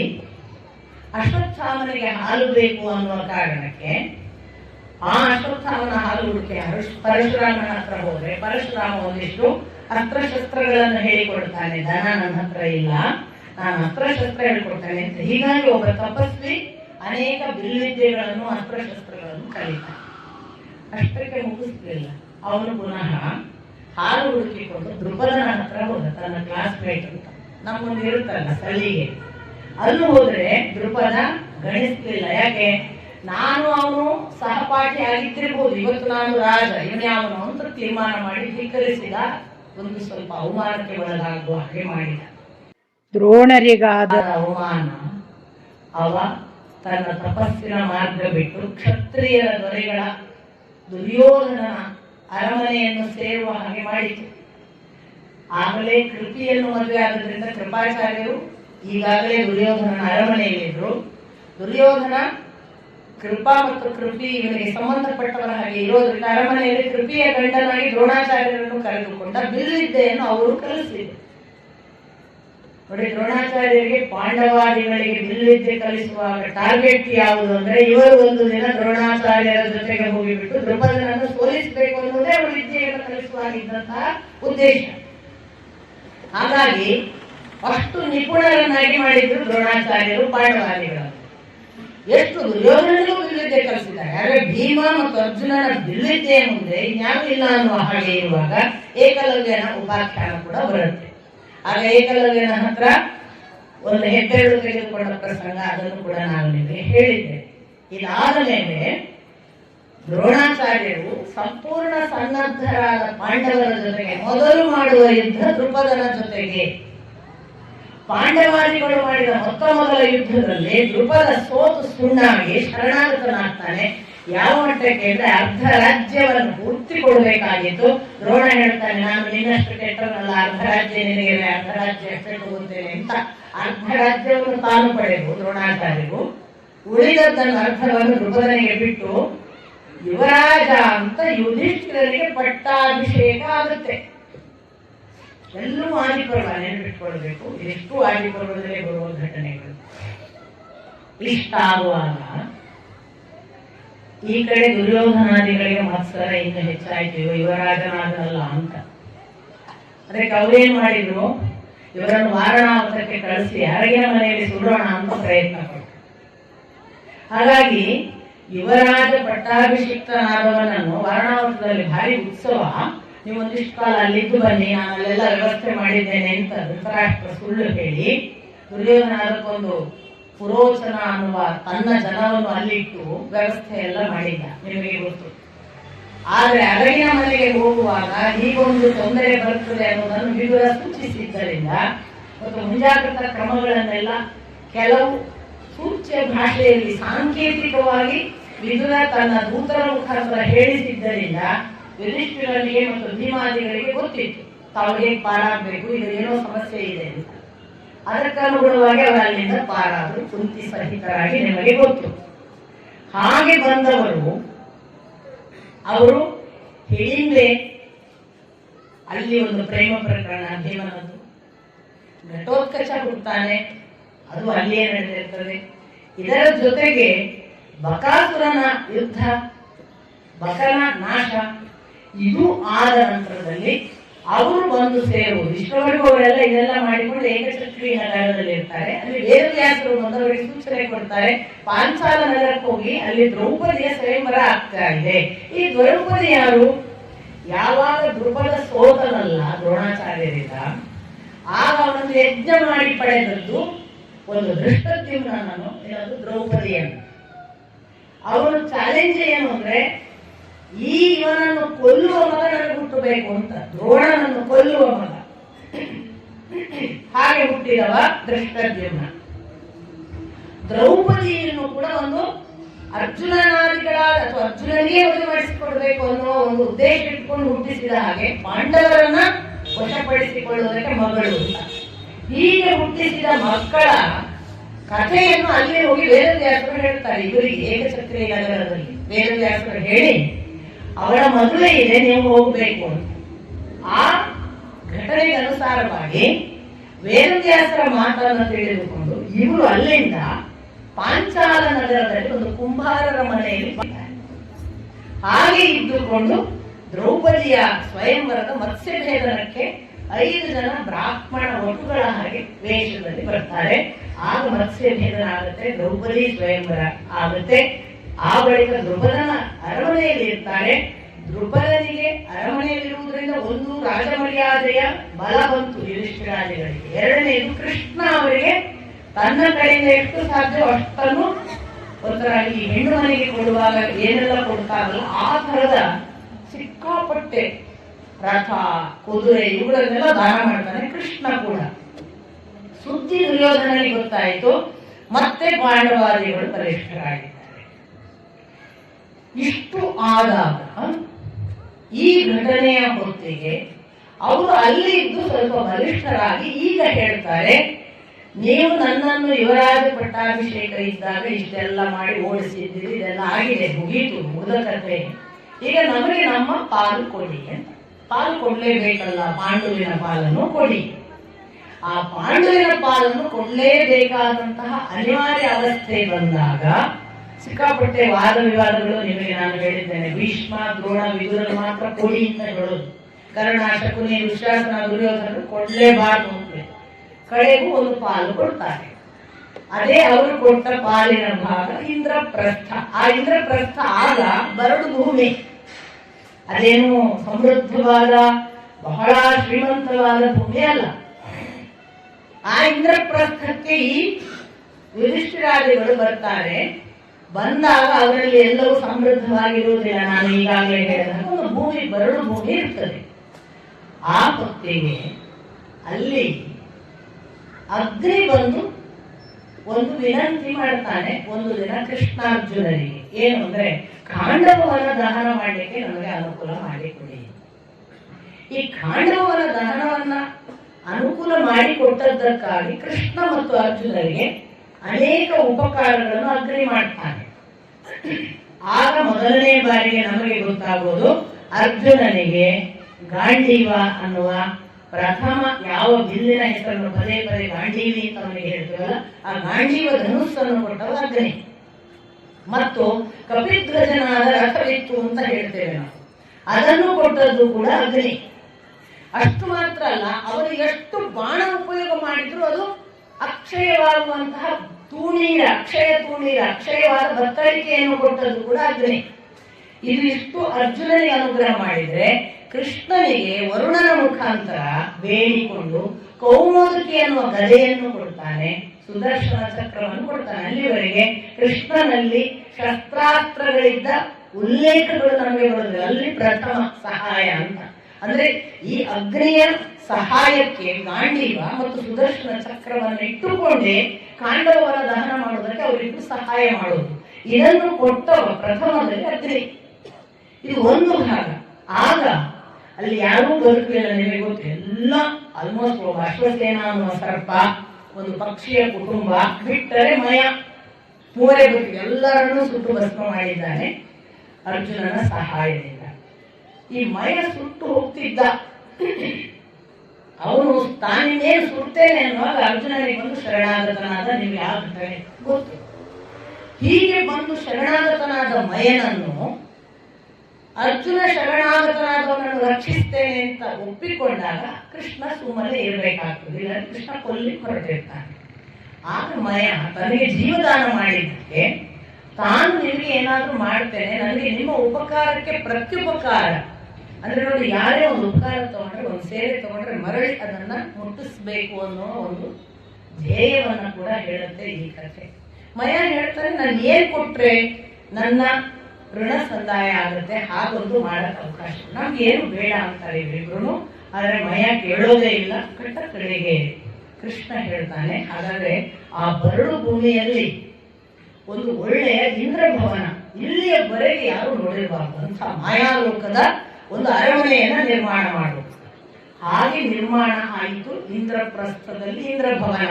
ನಿಮಗೆ ಗೊತ್ತು, ಆ ಇಂದ್ರಭವನ ನಿರ್ಮಾಣ ಆದದ್ದೇ ಮುಂದಿನ ಕಥಾಭಾಗ ನೀವು ಗಮನಿಸಿದ್ದೀರಿ. ಅದು ಯುಧಿಷ್ಠಿರ ತಾನು ರಾಜಸೂಯ ಯಾಗ ಮಾಡುವುದಕ್ಕೆ ನಿರ್ಣಯ ಮಾಡುವುದಕ್ಕೆ ಕಾರಣವಾಗ್ತದೆ. ಆ ಇಂದ್ರಭವನ ಹೇಗಿತ್ತು ಅನ್ನೋದೆಲ್ಲ ಇದು ರಾಜಕೀಯ ಸಂದರ್ಭದಲ್ಲಿ ನಿಮಗೆ ಉಲ್ಲೇಖ ಆಗುವುದು. ದುರ್ಯೋಧನ ಬಿದ್ದದ್ದು, ಒದ್ದೆ ಆದದ್ದು, ಎಡವಿದ್ದು, ಬಾಗಿಲು ಅಂತ ಹಣೆ ಬಡಿಸಿಕೊಂಡದ್ದು ಎಲ್ಲ ನಿಮಗೆ ಗೊತ್ತು. ಇದು ಆದದ್ದು ರಾಜಸೂಯದ ನಂತರ. ಈ ರಾಜಸೂಯ ಯುದ್ಧ ಆರಂಭ ಆಗುವುದಿದೆಯಲ್ಲ, ಆ ಸಂದರ್ಭ ಯಾವುದು ಅಂದ್ರೆ ಪ್ರಥಮದಲ್ಲಿ ರಾಜಸೂಯ ಯಾಗ ಮಾಡ್ತೇನೆ ಅಂತ ಹೊರಟಾಗ ಕೃಷ್ಣ ಅವರಿಗೆ ಹೇಳ್ತಾನೆ, ಮೊದಲು ಜರಾಸಂಧನನ್ನು ಗೆಲ್ಲಬೇಕು. ಜರಾಸಂಧನನ್ನು ಗೆದ್ದರೆ ಆಗ ಯುದ್ಧ ಮಾಡಬಹುದು ಎಲ್ಲರ ಜೊತೆಗೂ ಕೂಡ. ಯಾಕಂದ್ರೆ ಜರಾಸಂಧ ಆಗ ಅತ್ಯಂತ ಬಲಿಷ್ಠನಾಗಿದ್ದ ಒಬ್ಬ ದೊರೆ, ಮಗಧದಲ್ಲಿ ಇದ್ದ ಅವನು. ಅವನ ಈಚೆ ಕಡೆಯಿಂದ ಕಾಲಯವನ, ಆಚೆ ಕಡೆಯಿಂದ ಗಾಂಧಾರ ದೇಶದಿಂದ ಸಪೋರ್ಟು, ಹೀಗೆ ಮತ್ತೆ ಧೃತರಾಷ್ಟ್ರಾದಿಗಳ ಜೊತೆಗೆ ನಿಧಾನಕ್ಕೆ ಅವನು ದುರ್ಯೋಧನನ ಸ್ನೇಹ ಮಾಡುವ ಎಲ್ಲ ಸಾಧ್ಯತೆಯೂ ಇತ್ತು.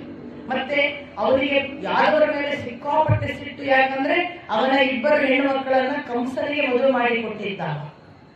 ಆ ಕಂಸನ ಕೊಲೆ ಮಾಡಿದವ ಕೃಷ್ಣ ಆದ್ರಿಂದ ಇಡೀ ಯಾದವ ಕುಲ ಜರಾಸಂಧನಿಗೆ ಆಗುವುದಿಲ್ಲ. ನಿಮಗೆ ಗೊತ್ತು, 18 ಬಾರಿ ಓಡ್ ಹೋಗ್ತಾನೆ ಕೃಷ್ಣ ಅವರ ವಿರುದ್ಧವಾಗಿ. ಇದೆಲ್ಲ ನಿಮ್ಮ ಭಾಗವತದಲ್ಲೂ ನಾನು ಹೇಳಿದ್ದೇನೆ, ಜರಾಸಂಧ ವಧೆಯ ಕಥೆಯನ್ನು ಹೇಳಿದ್ದೇನೆ. ಹಾಗಾಗಿ ಕೃಷ್ಣ ಭೀಮ ಅರ್ಜುನರನ್ನು ಕರ್ಕೊಂಡು ಹೋಗಿ ಮೊದಲು ಜರಾಸಂಧ ವಧೆ ಮಾಡ್ತಾನೆ. ಆ ನಂತರ ಎಲ್ಲ ಒಬ್ಬೊಬ್ಬರನ್ನು ಒಂದೊಂದು ದಿಕ್ಕಿಗೆ ಕಳುಹಿಸಿ, ನಕುಲ, ಸಹದೇವ, ಭೀಮ ಅರ್ಜುನರನ್ನು ಪೂರ್ವ, ಪಶ್ಚಿಮ, ದಕ್ಷಿಣ, ಉತ್ತರ ದಿಕ್ಕುಗಳಿಗೆ ಕಳಿಸಿ ಅಷ್ಟೂ ದೇಶದ ರಾಜರುಗಳನ್ನು ಸೋಲಿಸಿ ಕಪ್ಪ ಕಾಣಿಕೆಯನ್ನು ಪಡೆದು ರಾಜಸೂಯ ಯಾಗ ಮಾಡ್ತಾನೆ. ರಾಜಸೂಯ ಯಾಗ ಯಾವಾಗ ಮಾಡುವುದು ಅಂದ್ರೆ ಲೋಕಕ್ಕೆ ಇನ್ನು ನನ್ನ ವಿರುದ್ಧ ದೊರೆಗಳಿಲ್ಲ, ನಾನೇ ಚಕ್ರವರ್ತಿ ಅಂದಾಗ ಅದು ಸಾಧಿತವಾಗುತ್ತೆ, ಅವನೇ ದೊಡ್ಡವ ಅಂತ. ಹಾಗಾಗಿ ರಾಜಸೂಯ ಯಾಗ ನಡೀತದೆ. ನಿಮಗೆ ಗೊತ್ತು, ದುರ್ಯೋಧನನೇ ಎಲ್ಲ ಆ ದಿನ ಎಂಟ್ರೆನ್ಸ್ ನಲ್ಲಿ ದಾನ ಧರ್ಮಾದಿಗಳು ಯಾರಿಗೆ ಬಂದವರದ್ದನ್ನು ಕಪ್ಪ ಕಾಣಿಕೆಗಳು ಸ್ವೀಕರಿಸಲಿಕ್ಕೆ ನಿಂತದ್ದು ದುರ್ಯೋಧನ. ಹಾಗೆ ಹೊಟ್ಟೆ ಕಿಚ್ಚಿನಲ್ಲಿ ಸುಟ್ಟು ಹೋಗ್ಬಿಟ್ಟಿದ್ದ. ಇಷ್ಟು ಬಂತಲ್ಲ ಇವನಿಗೆ ಸಂಪತ್ತು ಅಂತ. ಅದೊಂದು ಕಡೆ. ಇತ್ತ ಎರಡನೆಯದು, ರಾಜಸೂಯ ಯಾಗ ಮುಗಿಯುವ ಹೊತ್ತಿಗೆ ಶಿಶುಪಾಲ ವಧೆ ಆಗುತ್ತೆ. ನಿಮಗೆ ಅಗ್ರ ಪೂಜೆ ಇದೆ, ಅದು ಕೂಡ ಗೊತ್ತು. ಆ ಶಿಶುಪಾಲ ವಧೆ ಆದ ನಂತರ ವೇದವ್ಯಾಸರು ಕೆಲವು ಅಪಶಕುನಗಳು ಮುಂದೆ ಕಾಣುತ್ತಿವೆ, ಅದಕ್ಕನುಗುಣವಾಗಿ ಬಹಳ ದೊಡ್ಡ ಉತ್ಪಾತಗಳೆಲ್ಲ ಸಂಭವಿಸಲಿಕ್ಕಿದೆ, ನಿನ್ನ ಕಾರಣವಾಗಿ, ಸ್ಪಷ್ಟವಾಗಿ ಯುಧಿಷ್ಠಿರನಿಗೆ ಹೇಳ್ತಾರೆ, ನಿನ್ನ ಕಾರಣವಾಗಿ ದಾಯಾದಿ ಯುದ್ಧ ಸಂಭವಿಸಿ ವಂಶ ನಾಶವಾಗಲಿಕ್ಕಿದೆ ಅಂತ ಕೂಡ ಎಚ್ಚರಿಸ್ತಾರೆ. ಇದು ಒಂದು ಘಟನೆ ಆ ರಾಜಶ್ರೀಯ ಉತ್ತರ ಭಾಗದಲ್ಲಿ ಅಗ್ರ ಪೂಜೆಯ ನಂತರ ಬಂದದ್ದು. ಇಷ್ಟಾದ ನಂತರ ಶಿಶುಪಾಲನ ಈ ಘಟನೆಯೇ ಯುಧಿಷ್ಠಿರನಿಗೆ ದುಃಖಿತವಾಗಿತ್ತು. ವೇದವ್ಯಾಸರು ಹೇಳಿದ ಈ ಉತ್ಪಾತ, ಈ ಪ್ರೆಡಿಕ್ಷನ್ ಅವನಿಗೆ ಸಿಕ್ಕಾಪಟ್ಟೆ ಟೆನ್ಷನ್. ಅವನೇನ್ ಮಾಡ್ತಾನೆ, ಮನಸ್ಸಲ್ಲಿ ಒಂದು ತೀರ್ಮಾನ ಮಾಡ್ತಾನೆ, ನನ್ನ ಕಾರಣವಾಗಿ ದಯಾದ ಯುದ್ಧ ಆಗಬಾರ್ದು, ನಾನು ಇದ್ರಲ್ಲಿ ಯಾವುದಕ್ಕೂ ಇಲ್ಲ ಹೇಳಲ್ಲ. ಯಾಕೆ, ನಾನು ಏನಾದ್ರೂ ಇಲ್ಲ ಹೇಳಲು ಯುದ್ಧ ಆಗುದು ಅನ್ನುವ ಒಂದು ತೀರ್ಮಾನವನ್ನು ತನ್ನಷ್ಟಕ್ಕೆ ಮಾಡ್ಕೊತಾನೆ. ಇದು ಯುಧಿಷ್ಠಿರನ ಮನಸ್ಥಿತಿ. ಇಷ್ಟು ನಡೆದಾಗ ಅದರ ಉತ್ತರ ಭಾಗ ಈಗಾಗಲೇ ಯಾವುದಕ್ಕೂ ಇಲ್ಲ ಹೇಳೋದಿಲ್ಲ ಅಂತ ತೀರ್ಮಾನಿಸಿದ್ದಾನೆ. ತಾನು ಸ್ವತಃ ಬಹಳ ಶ್ರೀಮಂತನಾಗಿದ್ದಾನೆ ಯುಧಿಷ್ಠಿರ, ದೊರೆ ಅನ್ನಿಸಿಕೊಂಡಿದ್ದಾನೆ. ದುರ್ಯೋಧನಾದಿಗಳು ಈಗ ಇವರನ್ನು ಹೇಗಾದ್ರೂ ಸೋಲಿಸಬೇಕು ಅಂತ ತೀರ್ಮಾನ ಮಾಡಿ ಅವರನ್ನು ದ್ಯೂತಕ್ಕೆ ಕರೆಯೋದು ಅಂತ ಒಂದು ಯೋಜನೆಯನ್ನ ಹಾಕ್ತಾರೆ. ಶಕುನಿಯನ್ನು ಮುಂದೆ ಇಟ್ಟುಕೊಂಡು ಈ ದ್ಯೂತ ಅಥವಾ ಜೂಜಾಟಕ್ಕೆ ಪಾಂಡವರನ್ನು ಕರೆದಾಗ ಯುಧಿಷ್ಠಿರ ಬಂದ. ಎರಡು ಕಾರಣಕ್ಕೆ. ಆಗಿನ ಕಾಲದಲ್ಲಿ ದೊರೆಗಳು ದ್ಯೂತಕ್ಕೆ ಕರೆದ್ರೆ ಬಾ ಅಂತ ಕರೆದವರಿಗೆ ಇಲ್ಲ ಅಂತ ಹೇಳುವ ಹಾಗಿಲ್ಲ, ಅದೊಂದು ಧರ್ಮ ಆ ಕಾಲಕ್ಕೆ. ಇನ್ನೊಂದು, ಇವನು ನನ್ನ ಅಣ್ಣ ತಮ್ಮಂದಿರಲ್ಲಿ ಯಾರೇ ಏನು ಕೇಳಿದ್ರು ಇಲ್ಲ ಅನ್ಬಾರ್ದು ಅಂತ ಒಂದು ತೀರ್ಮಾನ ಮಾಡಿದ್ದಾರೆ. ಈ ಎರಡು ಕಾರಣಕ್ಕೆ ಜೂಜಾಟಕ್ಕೆ ಹೋದ. ಇಷ್ಟೆಲ್ಲ ಆದಾಗಲೂ ಶಕುನಿಯನ್ನು ಮುಂದಿಟ್ಟುಕೊಂಡು ಯುದ್ಧ ಮಾಡಿದ್ರಿಂದ, ನೀನು ನನ್ನನ್ನು ದ್ಯೂತಕ್ಕೆ ಕರೆದದ್ದು ದುರ್ಯೋಧನ, ನೀನು ಕೂತ್ಕೋಬೇಕು, ಶಕುನಿ ಅಲ್ಲ ಅಂತ ಹೇಳಬೇಕಿತ್ತು ಯುಧಿಷ್ಠಿರ. ಆ ಹಕ್ಕು ಇದ್ದದವನಿಗೆ ಮಾತ್ರ, ಆಟ ಆಡುವವನಿಗೆ ಮಾತ್ರ.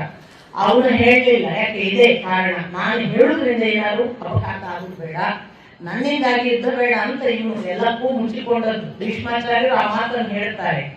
ಶಕುನಿ ಆಟ ಆಡಿದ್ದರಿಂದ ಅದು ಕ್ರಮ ಪ್ರಕಾರದ, ನೀತಿ ಪ್ರಕಾರದ ಆಟವಲ್ಲ, ಇದು ದೋಷಪೂರಿತ ಆಟ ಅಂತ ಒಂದು ವೇಳೆ ಹೇಳುವುದಾಗುತ್ತಿದ್ರೆ ಅದು ಯುಧಿಷ್ಠಿರ ಮಾತ್ರ. ಅವನು ಹೇಳ್ತಿಲ್ಲ, ನಾವು ಹೇಗೆ ಹೇಳಿ ಅಂತ ಭೀಷ್ಮಾಚಾರ್ಯರು ಕೇಳ್ತಾರೆ ಸಭೆಯಲ್ಲಿ. ಹಾಗಾಗಿ ಅದು ನಡೆಯಿತು. ನಡೆದ ಮೇಲೆ ದ್ರೌಪದಿಯನ್ನು ಎಳೆದು ತರಲಾಯಿತು, ಮಾನಭಂಗವಾಯಿತು. ಆ ಬಳಿಕ ನಿಮಗೆ ಗೊತ್ತಿದೆ, ಧೃತರಾಷ್ಟ್ರ ಭಯಕ್ಕೆ ಒಳಗಾಗಿ ಸರ್ವವನ್ನು ವಾಪಸ್ ಕೊಟ್ಟ. ನೀವು ವಾಪಸ್ ಹೋಗಿ, ನೀವೆಲ್ಲ ಸೋತದ್ದನ್ನು ನಾನು ಮರಳಿ ಕೊಟ್ಟಿದ್ದೇನೆ, ಈ ದ್ಯೂತದ ಯಾವ ಪರಿಣಾಮಗಳು ಬೇಡ, ನೀವು ಹೋಗಿ ನಿಮ್ಮ ರಾಜ್ಯ ಅನುಭವಿಸಿ ಅಂತ. ಇದು 1ನೇ ಬಾರಿ ದ್ಯೂತದ ಪರಿಣಾಮ. 2ನೇ ಬಾರಿ ಮತ್ತೆ ಕರೆದಾಗ ಈ ಸರಿ ಸಂಪತ್ತು ಗಿಂಪತ್ತು ದ್ಯೂತದಲ್ಲಿ ಚಾಲೆಂಜ್ ಅಲ್ಲ. ಮತ್ತೇನು, 12 ವರ್ಷ ವನವಾಸ, 1 ವರ್ಷ ಅಜ್ಞಾತವಾಸ ಅನುಭವಿಸಬೇಕು. 13 ಒಟ್ಟು ಇದನ್ನು ಹೇಳುವಾಗ ಈ ಚಾಲೆಂಜ್ ಅನ್ನೇ ಇಟ್ಟುಕೊಂಡು ಆಡುವುದರಿಂದ ಸಂಪತ್ತು ಇಮ್ಮೆಟೀರಿಯಲ್, ಸಂಪತ್ತಿನ ಚಾಲೆಂಜ್ ಅಲ್ಲ. ಸೋತವರು ಹೋಗ್ಬೇಕು ಕಾಡಿಗೆ. ಅದು 2ನೇ ಬಾರಿಯ ದ್ಯೂತದ ಪರಿಣಾಮ. ಅದರ ಪರಿಣಾಮವಾಗಿ ಅವರು ವನಕ್ಕೆ ಸೇರಿದರು. ಹಾಗಾಗಿ ಯಾವಾಗ ಮಯ ಇಂದ್ರಭವನ ನಿರ್ಮಾಣ ಮಾಡಿದರೆ ಅಲ್ಲಿಂದ ಸಭಾಪರ್ವ, ಆದಿಪರ್ವ ಮುಗಿದು, ಅದರ ನಂತರದಲ್ಲಿ ಈಗ ಇದು ಮುಗಿಯಿತು ನೋಡಿ. ಮತ್ತೆ ಅವರು ದ್ಯೂತದಲ್ಲಿ 2ನೇ ಬಾರಿ ಸೋತು ಕರಾರಿನ ಪ್ರಕಾರ ವನ ಪ್ರವೇಶ ಮಾಡಿದ್ರ, ಅಲ್ಲಿಗೆ ಸಭಾಪರ್ವ ಮುಗಿಯಿತು. ಈ ಸಭಾಪರ್ವದ ನಂತರ ಬರುವುದೇ ವನಪರ್ವ. ನಿಮಗೆ ಗೊತ್ತು, ವನಪರ್ವದಲ್ಲಿ ಕೆಲವು ಪ್ರಮುಖ ಘಟನೆಗಳನ್ನು ಮಾತ್ರ ಹೇಳ್ತೇನೆ. ಸುದೀರ್ಘ ಪರ್ವ ಅದು. ಮೊದಲನೇದು, ಸೂರ್ಯೋಪಾಸನೆ ಮಾಡಿ ಯುಧಿಷ್ಠಿರ ಅಕ್ಷಯ ಪಾತ್ರೆಯ ಒಂದು ಅನುಗ್ರಹವನ್ನು ಸೂರ್ಯನಿಂದ ಪಡೆದಿರ್ತಾನೆ. ಇದೊಂದು ಘಟನೆ. ದ್ರೌಪದಿಗೆ ಅಕ್ಷಯ ಪಾತ್ರೆಯ ಅನ್ನ ತಿಂದು ಕೃಷ್ಣ ದುರ್ವಾಸದಿಂದ ಒಂದು ರಕ್ಷಣೆ ಕೊಟ್ಟ. ಅದೊಂದು ಘಟನೆ. ಅದು ಬಿಟ್ಟರೆ ಅಲ್ಲಿ ನಡೆದ ಇನ್ನೂ ಕೆಲವು ಪ್ರಮುಖ ಘಟನೆಗಳಲ್ಲಿ ದ್ರೌಪದಿ ಅಪೇಕ್ಷೆ ಪಟ್ಟಳು ಅಂತ ಸೌಗಂಧಿಕ ಅಪಹರಣ ಅಥವಾ ಪುಷ್ಪ ತಗೊಂಡು ಬರಕ್ಕೆ ಭೀಮ ಹೋದದ್ದು ಗಂಧಮಾದನ ಪರ್ವತವನ್ನೇರಿ, ಅಲ್ಲಿ ಹನುಮ ಭೀಮನ ಭೇಟಿ. ಅದೊಂದು ವಿಶೇಷವಾದ ಪ್ರಕರಣವಾಗಿ ನಮಗೆ ಹನುಮಂತ ಭೀಮನ ಸಂವಾದ ಸಿಗುತ್ತೆ. ಆಗ ಹನುಮ ಹೇಗೆ, ನಾನು ನಿಮ್ಮನ್ನು ಕಾಯಂ ಕಾಯ್ತೇನೆ. ನಿಮಗೆ ಗೊತ್ತಿರ್ಬೋದು, ಭೀಮನನ್ನು ನೋಡಿದ್ರೆ, ಭೀಮ ಕಿರುಚಿದ್ರೆ ಹೆದರುತ್ತಿದ್ರು, ಯುದ್ಧ ಬರುತ್ತೆ ಮುಂದೆ ಯುದ್ಧದ ವಿವರಣೆಯಲ್ಲಿ. ಅದಕ್ಕೆ ಕಾರಣ ಹನುಮಂತ ಹೇಳಿದ್ದ ಆ ಸಂವಾದದಲ್ಲಿ, ನೀನು ಕಿರುಚುವಾಗ ನಿನ್ನಕ್ಕಿಂತ 10 ಬಾರಿ ನಾನು ಕಿರುಚುತ್ತೇನೆ, ಹಾಗಾಗಿ ಎದುರು ಹೆದರಿಸಿ ಸಾಯ್ಬೇಕು ಅಂತ ಅದನ್ನು ಅನುಗ್ರಹ ಮಾಡಿದ್ದಾರೆ ಹನುಮಂತ. ಹೀಗಾಗಿ ಆ ಎಲ್ಲ ಅನುಭವಗಳಾದದ್ದು ಈ ವನಪರ್ವದ ಸಂದರ್ಭದಲ್ಲಿ. ಇದಲ್ಲದೆ ನಾವು ಹೇಳಬೇಕಾದ ಇನ್ನೊಂದು ಘಟನೆ, ವನಪರ್ವಕ್ಕೆ ಮೊದಲು ಯಾವಾಗ ದ್ರುಪದನ ಅರಮನೆಯಲ್ಲಿ ಇದ್ದನಲ್ಲ, ನಮಗಿನ್ನು ಪಾಲು ಕೊಡಿ ಅಂತ ಕೇಳುವ ಹೊತ್ತು, ಇನ್ನೂ ಇಂದ್ರಪ್ರಸ್ಥ ಕೊಟ್ಟಿರಲಿಲ್ಲ. ಆಗ ಅರ್ಜುನ ಒಂದು ತಪ್ಪು ಮಾಡಿದ್ದ, ನಿಮಗೆ ಗೊತ್ತು. ಅವರಿಬ್ಬರು ಇರುವ ಅಂತಃಪುರಕ್ಕೆ ಬಂದಿದ್ದ, ಗೋಗ್ರಹಣ ಆಯಿತು ಅಂತ ಬ್ರಾಹ್ಮಣ ಕೂಗಿದ ಅಂತ ಹೇಳಿ. ಹಾಗಾಗಿ ಅರ್ಜುನನದೊಂದು ತೀರ್ಥಯಾತ್ರೆ ನಡೆದಿತ್ತು. ಅವನು 12 ವರ್ಷ ಹೋಗಿದ್ದ ಹೊರಗೆ. ಆಗ ಅವನಿಗೆ ಉಲೂಪಿ, ಚಿತ್ರಾಂಗದೆ, ಹಾಗೆಯೇ ಸುಭದ್ರೆಯ ಮದುವೆ ಎಲ್ಲ ಆದದ್ದು ಆ ಸಂದರ್ಭದಲ್ಲಿ. ಸೊ ಅದೊಂದು ಘಟನೆ ಇದೆ ನಾವು ನೆನಪಿಟ್ಟುಕೊಳ್ಳಬೇಕಾದದ್ದು. ಇತ್ತ ಈ ಸಂದರ್ಭದಲ್ಲಿ ವನಪರ್ವದಲ್ಲಿ ಹೀಗೆ ನಡೆದಾಗ ಒಂದು ಸೌಗಂಧಿಕಾ ಪುಷ್ಪ ಅಪಹರಣ ಪ್ರಕರಣ, ಇನ್ನೊಂದು ಅಲ್ಲಿ ಬರುವ ಇನ್ನೊಂದು ಘಟನೆ, ಬೇರೆ ಬೇರೆ ರೀತಿಯ ಋಷಿಮುನಿಗಳು ಬಂದು ಬೇರೆ ಬೇರೆ ಅನುಗ್ರಹ ಮಾಡಿದ ಹಾಗೆ ಅರ್ಜುನನಿಗೆ ಏನ್ ಅನ್ಸುತ್ತೆ ಅಂದ್ರೆ, ತಾನು ತಪಸ್ಸು ಮಾಡಬೇಕು ಅಂತ ಅನ್ಸುತ್ತೆ. ಇಂದ್ರಕೀಲ ಪರ್ವತಕ್ಕೆ ಹೋಗ್ತಾನೆ. ಇಂದ್ರಕೀಲ ಪರ್ವತದಲ್ಲಿ ಎಷ್ಟು ಸಮಯ ತಪಸ್ಸು ಮಾಡಿದನಲ್ಲ, ಆಗಲೇ ನಾವು ಹೇಳಿದಂತಹ ಪಾಶುಪತಾಸ್ತ್ರ ಅನುಗ್ರಹ, ಅಲ್ಲಿಂದ ಇಂದ್ರಲೋಕಕ್ಕೆ ಹೋಗಿ ಇಂದ್ರನ ಅನುಗ್ರಹ, ಉರ್ವಶಿಯಿಂದ ಶಾಪ, ಇವಿಷ್ಟನ್ನು ಪಡ್ಕೊಂಡು ಬಂದಿದ್ದಾನೆ ಅರ್ಜುನ. ಅದನ್ನು ನಾವು ಗಮನದಲ್ಲಿ ಇಟ್ಕೊಳ್ಬೇಕು. ವನಪರ್ವದಲ್ಲಿ ಆಗಿರುವುದು.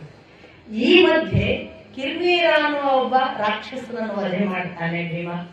ಜಟಾಸುರ ಅನ್ನುವ ಈ ದ್ರೌಪದಿಯನ್ನ ಮತ್ತು ನಕುಲ ಸಹದೇವ ಯುಧಿಷ್ಠಿರ ಅಷ್ಟು ಜನರನ್ನು ಅಪಹರಿಸಿರ್ತಾನೆ, ಭೀಮ ವಧೆ ಮಾಡ್ತಾನೆ. ಜೊತೆಗೆ ಇನ್ನೊಂದು ಬಹಳ ಮುಖ್ಯ ಪ್ರಕರಣ ಎರಡು, ಇಲ್ಲಿ ದುರ್ಯೋಧನಾದಿಗಳು ಈ ಪಾಂಡವರನ್ನು ಅವಮಾನ ಮಾಡಬೇಕು ಅಂತ ಬಂದಿರ್ತಾರೆ. ವನದಲ್ಲಿ ಬಂದು ಅವಮಾನ ಮಾಡಬೇಕು ಅಂತ ಕರ್ಣ ಮೊದಲಾದವರ ಜೊತೆಗೆ ನಿಮಗೆ ಗೊತ್ತು. ಆಗ ಗಂಧರ್ವನಿಂದ ವಶಕ್ಕೆ ಒಳಗಾಗಿ ಸೋತು ಸುಣ್ಣಾಗ್ತಾರೆ. ಚಿತ್ರರಥ ಗಂಧರ್ವ ಇವರನ್ನ ಇಂದ್ರನ ಒಂದು ಆಜ್ಞೆಯ ಮೇರೆಗೆ ಅಲ್ಲಿ ಹೋಗಿ ಪೂರ್ತಿ ಸೋಲಿಸಿ ದುರ್ಯೋಧನ ಇನ್ನು ಮಣ್ಣು ಪಾಲಾದ ಅನ್ನುವ ಅವನತಿಯನ್ನು ಪಡೀತಾನೆ. ಆಗ ಅವನು ಪ್ರಾಯೋಪವೇಶಕ್ಕೆ ಹೊರಡ್ತಾನೆ, ಸತ್ಯ ಹೋಗ್ತೇನೆ ಅಂತ ನಿಮಗೆ ಗೊತ್ತು. ಆ ಉಳಿದವರೆಲ್ಲ ಅವನಿಗೆ ಒಂಥರ ಏನು ಪೂರಿ ಹಾಗೆ ಉಬ್ಬಿಸಿ, ಇಲ್ಲಪ್ಪ ಈಗ ಸೋಲುದಿದ್ದೇ ಇರ್ತದೆ ಪಾಪ ಅಂತ ಮತ್ತೆ ಅವನನ್ನು ಕರೆದದ್ದರಿಂದ ಮತ್ತೆ ಅವನಿಗೊಂದು ಇದಕ್ಕಿಂತ ಹಾಗೆ ಏನೋ ಒಂದು ವಿಷನ್ ಆಗಿ ಅದರಲ್ಲೆಲ್ಲ ದೂತರು ರಾಕ್ಷಸರು ಎಲ್ಲ ಬಂದು ನಾವಿದ್ದೇವೆ ನಿನ್ನ ಜೊತೆಗೆ ಅಂತ ಅವರೆಲ್ಲ ಬಲ ಕೊಟ್ಟದ್ರಿಂದ ಅವ ಮರಳಿ ಬಂದ ಅಂತ ಒಂದು ಕಥೆ, ಅದನ್ನು ನಾನು ನಿಮಗೆ ಹೇಳಿದ್ದೇನೆ. ದುರ್ಯೋಧನ ಸೋತ ಘಟನೆ ಅಂತ. ಇನ್ನೊಂದು ಜಯದ್ರಥ ಸೋತ ಘಟನೆ. ಜಯದ್ರಥ ದ್ರೌಪದಿಯನ್ನ ಪಾಂಡವರು ಅಲ್ಲಿ ಇಲ್ಲದೆ ಇರುವ ಹೊತ್ತಿಗೆ ಅಪಹರಿಸ್ತಾರೆ. ಅಪಹರಿಸಿದಾಗ ಇವರು ಭೀಮ ಅರ್ಜುನರು ಬೆನ್ನಟ್ಟಿ ಹೋಗಿ ಅವನ್ನ ತಲೆಗೊಳಿಸಿಕೊಂಡು ಬಂದು ಇನ್ನೇನು ಅವನನ್ನು ಕೊಲ್ಲುವರಿದ್ರು. ಯುಧಿಷ್ಠಿರ ಹೇಳ್ತಾನೆ, ಬಂದು ನಮ್ಮದು ಎಷ್ಟೊಂದ್ರು ಅವನು ದುರ್ಯೋಧನ ಮನೆ ಅಡಿಯ ಅವನು ಕೊಲ್ಲಬಾರ್ದು ಅಂತ ವಾಪಸ್ ಕಳಿಸ್ತಾನೆ. ಹಾಗಾಗಿ ಬದುಕಿಕೊಂಡಾಗ ಅವನ ಶಂಕರನ ತಪಸ್ಸು ಮಾಡಿ ಅದರಿಂದ ಬಲ ಪಡೆದು ಅವನುடைய ಅಭಿಮನ್ಯುವಿನ ವಧೆಗೆ ಕಾರಣನಾದ. ಮಾರೀಚನನ್ನು ಬಿಟ್ಟದ್ದಕ್ಕೆ ರಾಮನಿಗೆ ಮಾರೀಚ ಬಂದು ಮಾಯಾಜಿಕೆಯಾಗಿ ಸೀತೆಯ ಅಪಹರಣಕ್ಕೆ ಕಾರಣವಾದದ್ದು ನಿಮಗೆ ಗೊತ್ತು. ಆಗ ವಿಶ್ವಾಮಿತ್ರರು ಹೇಳ್ತಾರೆ, ಶತ್ರು ಒಮ್ಮೆ ಸಿಕ್ಕುವಾಗ ಕೊಂದು ಬಿಡಬೇಕು, ಅರ್ಧಂಬರ್ಧ ಬಿಡಬಾರದು ಅಂತ. ಅವ ಒಂದು ದಾಕ್ಷಿಣ್ಯಕ್ಕೆ ಒಂದು ಬಾಣ ಬಿಟ್ಟು ಹೋಗುವಂತ ಸಮುದ್ರದ ಆಚೆ ಕಳಿಸಿದ್ದ ಮಾರೀಚನನ್ನು. ಅವ ಹೇಗೆ ಮತ್ತೆ ಕಂಟಕನಾದ ಅಂತ ಒಂದು ಘಟನೆ ರಾಮಾಯಣದಲ್ಲಿ. ಇಲ್ಲಿ ಜಯದ್ರಥ ನೋಡಿ ಕೊಲ್ಲದೆ ಬಿಟ್ಟದ್ದರಿಂದ ಅಭಿಮನ್ಯುವಿನ ನಾಶಕ್ಕೆ ಕಾರಣವಾದ, ಅಥವಾ ಮಾರೀಚ ಇಲ್ಲದಿದ್ರೆ ಸೀತೆಯ ಅಪಹರಣ ಆಗ್ತಿರ್ಲಿಲ್ಲ. ಸೀತೆಯ ಅಪಹರಣ ಆಗದೇ ಇದ್ರೆ ಆ ಬದಿಯ ರಾಕ್ಷಸರ ನಾಶವಾಗ್ತಿರ್ಲಿಲ್ಲ. ಆದ್ರಿಂದ ಅದು ಮಾರೀಚ ಬದುಕಿದ್ದು ಒಂದು ದೃಷ್ಟಿಯಿಂದ ವಿಧಿನಿಯಮ, ಹಾಗಾಗಬೇಕು. ಜಯದ್ರಥ ಅಲ್ಲದೇ ಇದ್ರೆ ಅಭಿಮನ್ಯು ನಾಶವಾಗ್ತಿರಲಿಲ್ಲ. ಅಭಿಮನ್ಯು ಯಾಕೆ ನಾಶವಾಗಬೇಕು ಅನ್ನೋದಕ್ಕೆ ನಿಮಗೆ ಮೊದಲು ದೇವತೆಗಳಲ್ಲಿ ಯಾರ್ಯಾರು ಯಾವ್ಯಾವ ಅಂಶದಿಂದ ಬಂದರು ಅಂತ ಹೇಳುವಾಗ ನಾನು ನಿಮಗೆ ಹೇಳಿದ್ದೇನೆ. ಚಂದ್ರನ ಮಗ ವರ್ಚಸ್ ಅನ್ನುವ ದೇವತೆಯ ಅಂಶವಾಗಿದ್ದನ್ನು ಅಭಿಮನ್ಯನಾಗಿ ಹುಟ್ಟುವುದು. ಆಗ ಬ್ರಹ್ಮ ಕೇಳ್ಕೊಳ್ತಾರಲ್ಲ, ದೇವತೆಗಳೆಲ್ಲ ಒಬ್ಬೊಬ್ಬರು ಒಂದೊಂದು ಅಂಶವಾಗಿ ಬರಬೇಕು. ಆಗ ವರ್ಚಸ್ಸನ್ನು ನಾನು ಕಳುಹಿಸಿಕೊಡ್ತೇನೆ, ಆದ್ರೆ ಅವನು 16 ವರ್ಷಕ್ಕೆ ಮರಳಿ ನನ್ನ ಬಳಿ ಬರಬೇಕು ಅನ್ನೋ ಕಂಡೀಷನ್ ಮೇಲೆ ಕಳಿಸಿರೋದು ಚಂದ್ರ. ಆದ್ರಿಂದ ಅರ್ಜುನನ ಮಗ ಅಭಿಮನ್ಯು 16 ವರ್ಷಕ್ಕೆ ಸಾಯಬೇಕು ಅನ್ನೋದು ಮೊದಲೇ ಹೊರಡುವಾಗ ನಿರ್ಣಯ. ಅದನ್ನು ಮಾಡುವುದಕ್ಕಾಗಿ ಈ ಜಯದ್ರಥ ನೆಪವಾಗಿ ಬೇಕು. ಈ ಎಲ್ಲ ಕಥೆಗಳ ಒಂದು ಹಿನ್ನೆಲೆಯಲ್ಲಿ ವನಪರ್ವದಲ್ಲಿ ಜಯದ್ರಥನನ್ನು ಬಿಡಲಾಯಿತು. ಮುಂದೊಂದು ಕಥೆ ಬೇಕಲ್ಲ. ಇಂಥ ಎರಡು ಮುಖ್ಯ ಯುದ್ಧ ಘಟನೆಗಳ ದೃಷ್ಟಿಯಿಂದ ಪಾಂಡವರ ಮತ್ತು ದುರ್ಯೋಧನಾದಿಗಳ ಮುಖಾಮುಖಿ, ಒಂದು ದುರ್ಯೋಧನನ ಜೊತೆ ಒಂದು ಜಯದ್ರಥದ ಇದು ಕೂಡ ವನ ಪರ್ವದಲ್ಲಿ ಆಗಿದೆ. ಇನ್ನೊಂದು ಅಲ್ಲಿ ಬಹಳ ಮುಖ್ಯವಾದ ಮತ್ತು ಅದ್ಭುತವಾದ ಘಟನೆ, ಕೃಷ್ಣ ಬಂದದ್ದು. ಕೃಷ್ಣ ಬಂದು ಶಾಳ್ವ ತನ್ನನ್ನು ಯುದ್ಧಕ್ಕೆ ಕರೆದದ್ದರಿಂದ ನಾನು ನಿಮ್ಮ ದ್ಯೂತದ ಸಂದರ್ಭದಲ್ಲಿ ಇರಲಿಲ್ಲ, ಇಲ್ಲದಿದ್ದರೆ ನಾನು ದ್ಯೂತದ ಸಂದರ್ಭದಲ್ಲಿ ಇರಬೇಕಾಗಿತ್ತು, ನನಗೆ ಅನಿವಾರ್ಯವಾಗಿ ನಾನು ಅಲ್ಲಿ ಹೋದೆ ಅಂತ ದ್ವಾರಕೆಗೆ ಹೋದದ್ದನ್ನೆಲ್ಲ ಹೇಳುವ ಘಟನೆ. ಸತ್ಯಭಾಮೆಯ ಜೊತೆಗೆ ದ್ರೌಪದಿಯ ಒಂದು ಒಳ್ಳೆಯ ಸಂವಾದ ನಿಮಗೆ ನೆನಪಿರ್ಬೋದು. ಹೇಗೆ ನೀನು 5 ಜನ ಗಂಡಂದ್ರ ನೋಡ್ಕೊಳ್ತಿ, ಇಷ್ಟು ಜನ ಹೆಣ್ಣಂದ್ರಿಗೆ ಒಬ್ಬ ಗಂಡ ನೋಡ್ಕೊಳ್ಳೋದು ಕಷ್ಟ ಆಗ್ತದೆ ಅಂದಾಗ ಅವಳು ಹೇಳಿದಂತಹ ಅದ್ಭುತವಾದ ಬಿರುನುಡಿಗಳು. ಒಬ್ಬ ಹೆಣ್ಣಂದ್ರೆ ಹೇಗಿರ್ಬೇಕು, ಯಾಕೆ ನೀನು ತಿಳಿದ ಹಾಗೆ ನೋಡಬಾರ್ದು, ನೀನು ತಿಳಿಯುವುದು ಎಷ್ಟು ತಪ್ಪು ಅನ್ನೋದನ್ನ ಸತ್ಯಭಾಮೆಗೆ ತುಂಬಾ ಚೆನ್ನಾಗಿ ಹೇಳಿದಂತಹ ಪ್ರಕರಣ ಕೂಡ ಅದೇ ವನಪರ್ವದಲ್ಲಿ. ವನಪರ್ವದಲ್ಲಿ ಅಷ್ಟು ಮಾತ್ರವಲ್ಲ, ಅನೇಕ ಋಷಿ ಮುನಿಗಳು ಬೇರೆ ಬೇರೆ ಒಳ್ಳೊಳ್ಳೆಯ ತೀರ್ಥಯಾತ್ರೆಯ ಕಥೆಗಳನ್ನು, ಸಾಕಷ್ಟು ವಿಶೇಷ ಋಷಿಮುನಿ ಪರಂಪರೆಗಳನ್ನು ಎಲ್ಲ ಹೇಳಿದ ಭಾಗ ಬರುತ್ತೆ. ಅದು ಪ್ರಮುಖ ಘಟನೆಗಳನ್ನಷ್ಟೇ ನಾನು ನಿಮಗೆ ಹೇಳಿಕೊಂಡು ಕಟ್ಟ ಕಡೆಗೆ ಅವರು ಇನ್ನು ವನಪರ್ವ ಮುಕ್ತಾಯ ಆಗ್ತದೆ ಅನ್ನುವಾಗ ಅವರು ಅಜ್ಞಾತವಾಸದ ಒಂದು ತೀರ್ಮಾನ ತಲುಪುವಂಥದ್ದು. ಆಗ ಹೋದದ್ದು ವಿರಾಟನ ಅರಮನೆಗೆ. ತಾವು 5 ಜನ 5 ವೇಷದಲ್ಲಿ, ಇವನು ಬೃಹನ್ನಳೆ, ಅವನು ಅಶ್ವಪಾಲಕಾಯ, ಅವರು ನಕುಲ, ಸಹದೇವ ಒಬ್ಬ ದನಗಳನ್ನು ಕಾಯುವ ಗೋಪಾಲ, ಭೀಮ ಒಬ್ಬ ಅಡುಗೆಯವ, ಒಬ್ಬ ದ್ರೌಪದಿ ಸೈರಂಧ್ರಿಯಾಗಿ, ಅಂದ್ರೆ ಈ ಬ್ಯೂಟಿಷಿಯನ್ ಅಂತ ನಾವು ಯಾವುದನ್ನ ಹೇಳಿದ್ರೆ ಆ ಎಲ್ಲ ವೇಷದಲ್ಲಿ ಹೋಗಿ ಇವೆಲ್ಲ ಕಥೆಗಳು ನಿಮಗೆ ಪುನರಾವರ್ತನೆ ಆಗಲಿ ಅಂತ ನೆನಪಿಸ್ತಾ ಅಜ್ಞಾತವಾಸದ ಕಟ್ಟಕಡೆಯ ಸಂದರ್ಭ ಬಂತು. ಆಗ ಕೀಚಕ ಕಣ್ಣಿಟ್ಟ ಭೀಮ ಅವನನ್ನ ವಧೆ ಮಾಡಿದ. ಯಾವಾಗ ಭೀಮನ ವಧೆ ಅಥವಾ ಭೀಮ ಮಾಡಿದ ವಧೆ ಸುದ್ದಿ ಆಯಿತು, ದುರ್ಯೋಧನನಿಗೆ ಗೊತ್ತಾಯಿತು, ಕೀಚಕನನ್ನು ಕೊಲ್ಲಬೇಕು, ಒಂದೋ ನಾನು ಇಲ್ಲ ಶಲ್ಯ ಅಥವಾ ಭೀಮ, ನಾನು ಕೊಲ್ಲಿಲ್ಲ ಶಲ್ಯ ಕೊಲ್ಲಿಲ್ಲ, ಒಂದೊಂದು ಭೀಮ ಇರಬೇಕು ಅಂತ ದುರ್ಯೋಧನ ಪ್ರೆಡಿಕ್ಟ್ ಮಾಡಿದ. ಆದರೆ ಅಸಂಪ್ಷನ್ ಸಾಧ್ಯ ಇಲ್ಲಲ್ಲ, ಕನ್ಫರ್ಮ್ ಹೇಗೆ ಮಾಡೋದು? ವಿರಾಟನ ಅರಮನೆಯ ಗೋವುಗಳನ್ನು ಅಪಹರಿಸಿ ಯುದ್ಧ ಮಾಡೋಣ, ಆಗ ಅವರೇ ನಿಜವಾಗಿ ಇರುವುದಾದ್ರೆ ಹೊರಗೆ ಕಳಿಸ್ಕೋಬೇಕು ಅಂತ ಅವನೊಂದು ತಂತ್ರ ಹೂಡಿದ. ಕರ್ಣಾದಿಗಳು ನಿಮಗೆ ಗೊತ್ತು, ಒಬ್ಬ ಅರ್ಜುನನಿಂದ ಅಷ್ಟು ಜನ ಸೋತು ಹೋಗ್ತಾರೆ ವಿರಾಟನ ಅರಮನೆಯಲ್ಲಿ. ಪಾಂಡವರು ತಾವು ಪಾಂಡವರು ಅಂತ ಹೇಳದೆ ಗೆಲುವು ಸಾಧಿಸ್ತಾರೆ. ಈ ಗೆಲುವಿಗಾಗಿ ವಿರಾಟ ತನ್ನ ಮಗಳು ಉತ್ತರೆಯನ್ನು ಅರ್ಜುನನಿಗೆ ಮದುವೆ ಮಾಡಿಸಿಕೊಡಕ್ಕೆ ಬರ್ತಾನೆ. ಅರ್ಜುನ ಹೇಳ್ತಾನೆ, ನಾನು ಮದುವೆ ಆಗೋದಿಲ್ಲ, ನನ್ನ ಮಗ ಅಭಿಮನ್ಯುವಿಗೆ ಉತ್ತರೆಯನ್ನು ಮದುವೆ ಮಾಡಿಸಿ ಕೊಡ್ತೀನಿ. ಇಲ್ಲಿಗೆ ಆಲ್ಮೋಸ್ಟ್ ನಮಗೆ ವಿರಾಟ ಪರ್ವ ಮುಗಿಯುತ್ತದೆ. ವನಪರ್ವದ ನಂತರದ ಅಜ್ಞಾತವಾಸದ ವಿರಾಟ ಪರ್ವ ಮುಗಿಯುತ್ತದೆ. ಆದರೆ ಇದೇ ಹೊತ್ತಿನಲ್ಲಿ ಸುಮಾರಾಗಿ ವನಪರ್ವ ಮತ್ತು ವಿರಾಟ ಪರ್ವದ ಪೂರ್ವಾಂಶ ಕೊನೆಗೆ ಕಸ್ಪ್ ಅಂತ ಹೇಳ್ತಾರೆ, ಆ ಹೊತ್ತಿನಲ್ಲಿ ನಡೆದ ಒಂದು ಘಟನೆ ಕರ್ಣನದ್ದು. ಕರ್ಣನಿಗೆ ಕನಸಿನಲ್ಲಿ ಸೂರ್ಯ ಬಂದು ಹೇಳುವುದು, ನಿನ್ನ ಕರ್ಣಕುಂಡಲ ಕೇಳಕ್ಕೆ ಬ್ರಾಹ್ಮಣನ ವೇಷದಲ್ಲಿ ಇಂದ್ರ ಬರ್ತಾನೆ, ಕೊಡಬೇಡ, ನಿನ್ನ ಜೀವಕ್ಕಪಾಯ. ಆದ್ರೆ ಅವನು ಅದಕ್ಕೆ ಮಣಿಯೋದಿಲ್ಲ. ಅವನು ಕರ್ಣಕುಂಡಲಗಳನ್ನು ಕೊಟ್ಟ ಮತ್ತು ದಿವ್ಯಾಸ್ತ್ರವನ್ನ ಶಕ್ತ್ಯಾಯುಧವಾಗಿ ಒಂದು ಆಯುಧವನ್ನ ಇಂದ್ರನಿಂದ ಪಡೆದ. ಆ ಶಕ್ತ್ಯಾಯುಧವೇ ತನಗೆ ಮುಂದೆ ಅರ್ಜುನನನ್ನು ಕೊಲ್ಲುವುದಕ್ಕೆ ಸಹಕರಿಸುತ್ತದೆ ಅಂತ ಅವನ ಲೆಕ್ಕಾಚಾರ ಇತ್ತು. ಇದಿಷ್ಟು ಅಲ್ಲಿ ವನಪರ್ವದ ಕೊನೆಯಲ್ಲಿ ನಡೆದ ಘಟನೆ. ವಿರಾಟ ಪರ್ವ ಮುಗಿಯುವ ಹೊತ್ತಿಗೆ ಸಕಲ ದುರ್ಯೋಧನಾದಿಗಳು ಸೋತಿದ್ದಾರೆ, ಪಾಂಡವಾದಿಗಳು ಗೆದ್ದಿದ್ದಾರೆ. ಅವರು ತಮ್ಮ ಅಜ್ಞಾತವಾಸದ ಅವಧಿ ಮುಗಿದದ್ದರಿಂದ ಈಗ ಅನೌನ್ಸ್ ಮಾಡ್ತಾರೆ, ನಾವು ಪಾಂಡವರು, ನಾವೀಗ ವಿರಾಟನ ಅರಮನೆಯಲ್ಲಿದ್ದೇವೆ, ಇನ್ನಾದರೂ ಕರಾರಿನ ಪ್ರಕಾರ ನಮ್ಮ ಪಾಲು ಕೊಡು. ಪಾಲು ಏನು? ಅಜ್ಞಾತವಾಸ ಮುಗಿಸಿ ಬಂದ ಬಳಿಕ ನಿಮ್ಮ ಪಾಲನ್ನು ನಿಮಗೆ ಕೊಡ್ತೇವೆ ಎನ್ನುವುದೇ ಮಾತು, ಕರಾರು. ಆ ಕರಾರಿನ ಪ್ರಕಾರ ನಮ್ಮ ಭೂಮಿಯನ್ನು ಕೊಡುವಂತ ಕೇಳಿಕೊಂಡು ಈಗಲೂ ಅದೇ ತಗಾರೆ ಕೊಡೋದಿಲ್ಲ, ಎಷ್ಟು ಕೊಡೋದಿಲ್ಲ. ಅರೆ ನಮ್ಮ ರಾಜ್ಯ ಕೇಳೋದಪ್ಪ ನಾವು, ಎಲ್ಲಿವರೆಗೆ ಆ ರಾಜ್ಯ? ಅದು ಕೇವಲ ಒಣಭೂಮಿಯನ್ನು ನೀವು ಕೊಟ್ಟದ್ದು. ಆದ್ರಿಂದ ನೀವು ಕೊಟ್ಟ ಪಾಲಲ್ಲ, ನಾವು ಬೆಳೆಸಿದ್ದು. ಅದು ನಾವು ಬೆಳೆಸಿ ಅದನ್ನು ಶ್ರೀಮಂತ ಮಾಡಿ ಇಂದ್ರಭವನ ನಿರ್ಮಾಣ ಮಾಡಿ ರಾಜಸೂಯ ಯಾಗದ ಮೂಲಕ ಸಕಲ ರಾಜರನ್ನು ಸೋಲಿಸಿ ಅತ್ಯಂತ ಸಂಪದ್ಭರಿತ ನಾಡನ್ನಾಗಿ ಮಾಡಿದ್ದೇವೆ. ಹಾಗಾಗಿ ನೀವು ಕೊಟ್ಟ ಭೂಮಿ ಮಾತ್ರ ಅಲ್ಲ, ಅದು ನಮ್ಮ ಸ್ವಂತ ಪರಿಶ್ರಮದ ಗಳಿಕೆ. ಆದ್ದರಿಂದ ಅದನ್ನು ಕೊಡಬೇಕು ಅಂದಾಗ ಕೊಡೋದಿಲ್ಲ ಅನ್ನೋದೇ ಉದ್ಯೋಗ ಪರ್ವ ಆರಂಭದಿಂದ ಬಂದಂತಹ ಮಾತು. ವಿರಾಟ ಪರ್ವ ಮುಗಿದು ಈ ಉದ್ಯೋಗ ಪರ್ವದಲ್ಲಿ ಎಷ್ಟು ಮೊದಲು ಸಂಜಯನೇ ಬರ್ತಾನೆ, ದೂತವಾಕ್ಯ ತೆಗೆದುಕೊಂಡು ಅದರಲ್ಲಿ ಅವನದ್ದು ವಾದಗಳನ್ನೆಲ್ಲ ಅವನು ಇಡ್ತಾನೆ.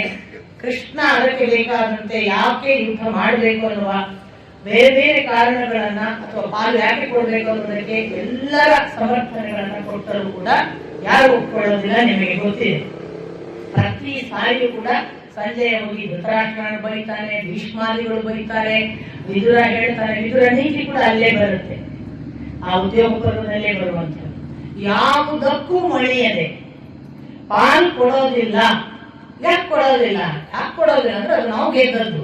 ಇನ್ನೊಂದು ಆರ್ಗ್ಯುಮೆಂಟ್ ದುರ್ಯೋಧನದ್ದು ಏನು ಅಂದ್ರೆ, ಒಂದು ಅದನ್ನು ನಾವು ಗೆದ್ದಿದ್ದೇವೆ ದ್ಯೂತದಲ್ಲಿ, ಎರಡನೇದು ಅವನದ್ದೇನು ಪಾಲ್ಗಾರಿಕೆಯ ವಿಷಯದಲ್ಲಿ ಒಂದು ಆರ್ಗ್ಯುಮೆಂಟ್ ಮುಂದೆ ಕೊನೆಯಲ್ಲಿ ಹೇಳ್ತಾನೆ ಕೃಷ್ಣನ ಹತ್ರ ಅವನು ತಾನು ಸಾಯುವ ಹೊತ್ತಿಗೆ.